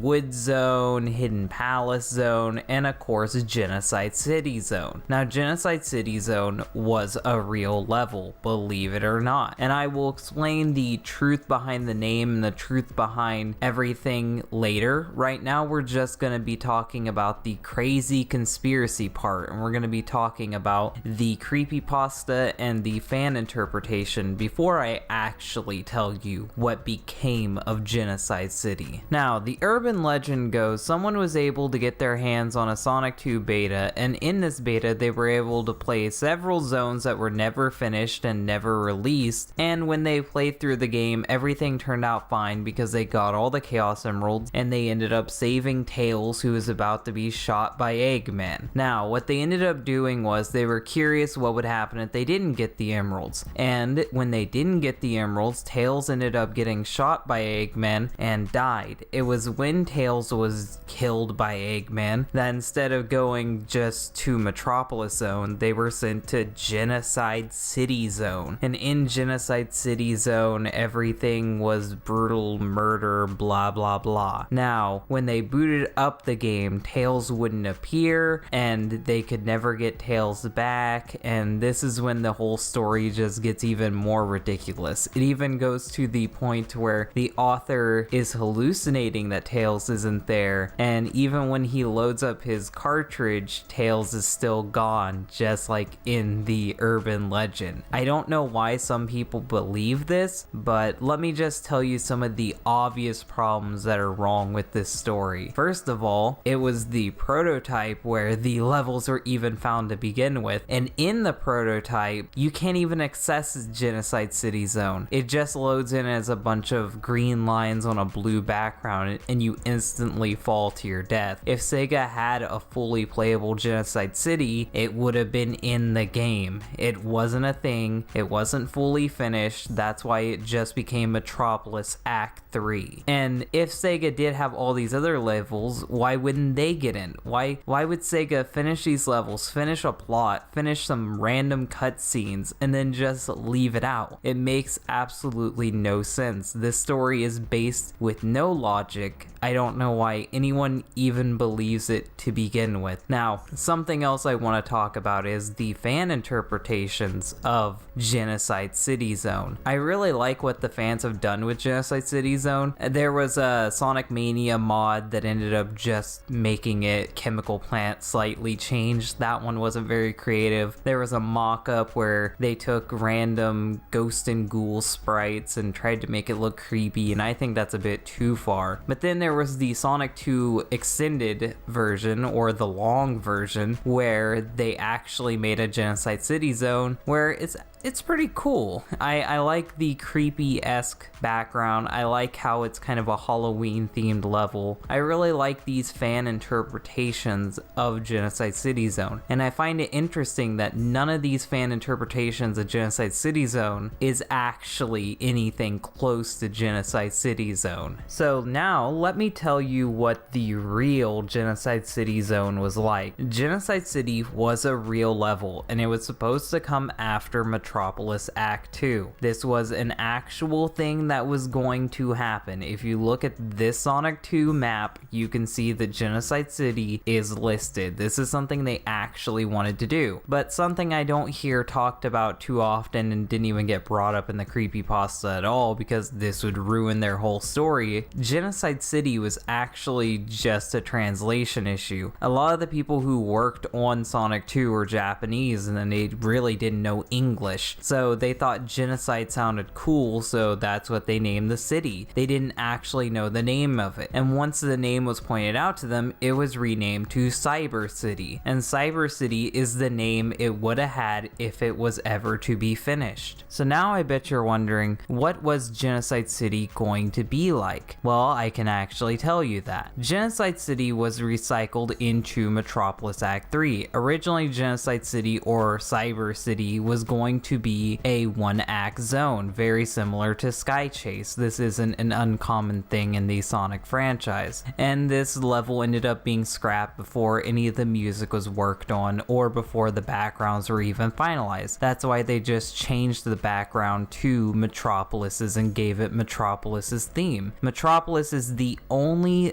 zone in the game that has 3 acts to it, and that's because this stage was scrapped. Now, what did this stage look like? We can also answer that. The assets of this level ended up being recycled into Sonic Spinball. The level called The Machine uses the background that was originally going to be in Cyber City, and as we can see, it has weird circuit boards as the background. It was going to be a very cybernetic looking level. I really like how this level looks like, and it kind of reminds me of some of the older Sonic 1 art that I've seen before. And lucky for us, Sonic Team actually had a sketch made for this level, so let's take a look at that and see what could have been of Cyber City. The first thing I noticed is that the level is actually labeled as Cyber City, disproving the creepypasta once and for all. The creepypasta said that it was still being called Genocide City all the way up until the beta, when no, even when these levels were being sketched up, it was being called Cyber City, meaning that if there was a mysterious beta out there, it would be called Cyber City, not Genocide City. And another thing I noticed is this is strikingly similar to the level The Machine from Sonic Spinball, which some of the assets were worked into. But weirdly enough, a lot of the level layout appears to be from the Sonic Spinball level as well. This was actually going to be a more pinball-esque level. We can see a flipper on the top left corner that would shoot Sonic into a certain direction. We can see a little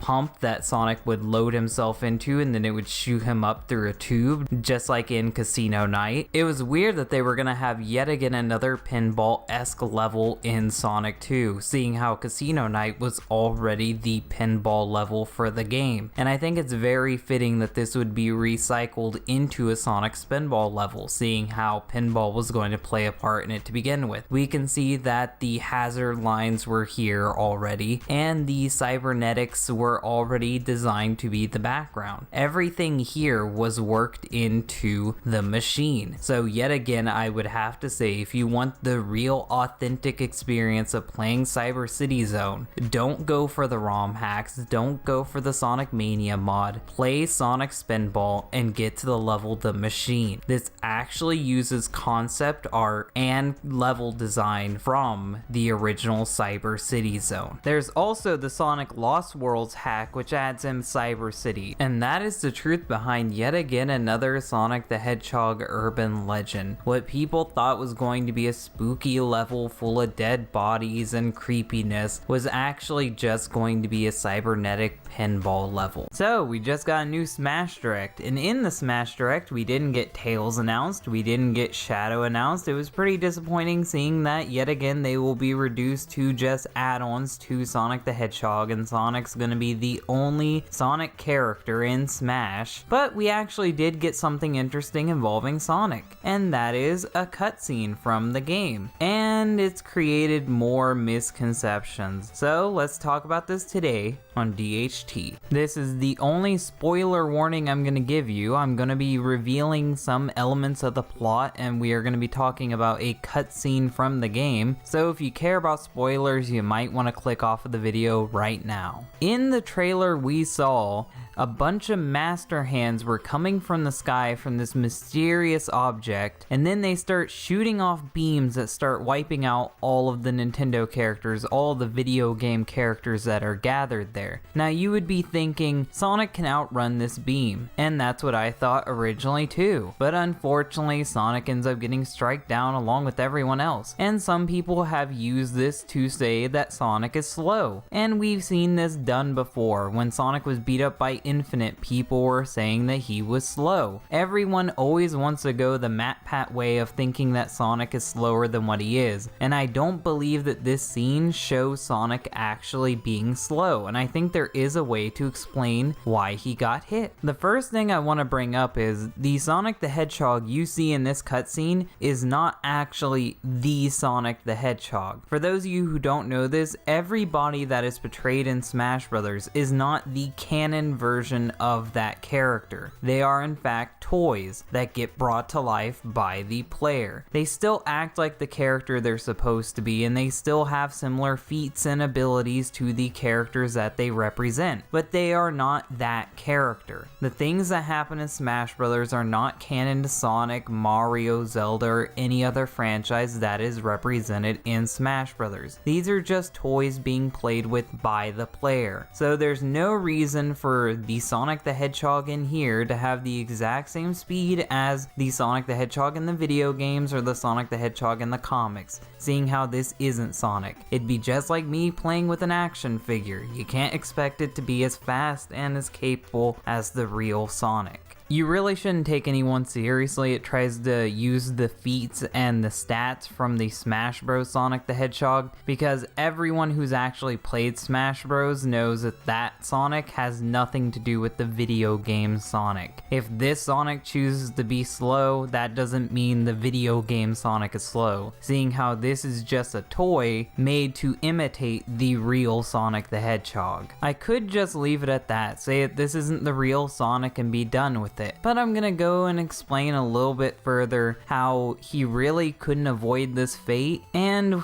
how this happened to begin with. Now, when everyone else was getting blasted, most of the other heroes were either trying to fight the beams, block the beams, hide from the beams. They were all just doing their own thing. Sonic was still trying to help save people all the way up until the end, unlike other people who were gathered here. Sonic slowed down to try to grab Pikachu so then he could run off and save his friend. and by slowing down he saw Pikachu get hit, then he got hit. Now, if Sonic didn't choose to slow down, could he have escaped these beams? No. This fate was unavoidable. As we see, even if Sonic was able to outrun the beam, which I think he could, the whole planet would get blasted. The whole universe would get blasted. And I really doubt that this Sonic the Hedgehog would be fast enough to warp into another dimension. No matter what, he would get wiped out. No other character there had the ability to escape but Kirby. The only reason why Kirby was able to avoid this is because he had the Warp Star. The Warp Star has the ability to travel through space at ridiculous speeds and travel to other worlds. Using the Warp Star, he was able to teleport out of there and avoid getting hit. That's the reason why Kirby survived and no one else did. And that's all I really have to say about this situation. Now, I know for the most part these are just memes and people are just having fun, but unfortunately some kids out there will take this as canon and cause misconceptions that I'll have to clear up years down the line anyway. So I just thought I would make a video now stating that this isn't Sonic the Hedgehog, but even though this isn't the canon Sonic the Hedgehog, this Sonic the Hedgehog still gave his life to help others, and that I can at least respect. Hopefully you guys liked this video. If you liked it, hit the like button. If you really like it, share it, and if you want to see more content like this, then subscribe. I'm really interested in what you have to say about this trailer, so comment what you thought of this trailer down below. Thank you guys for watching, and bye.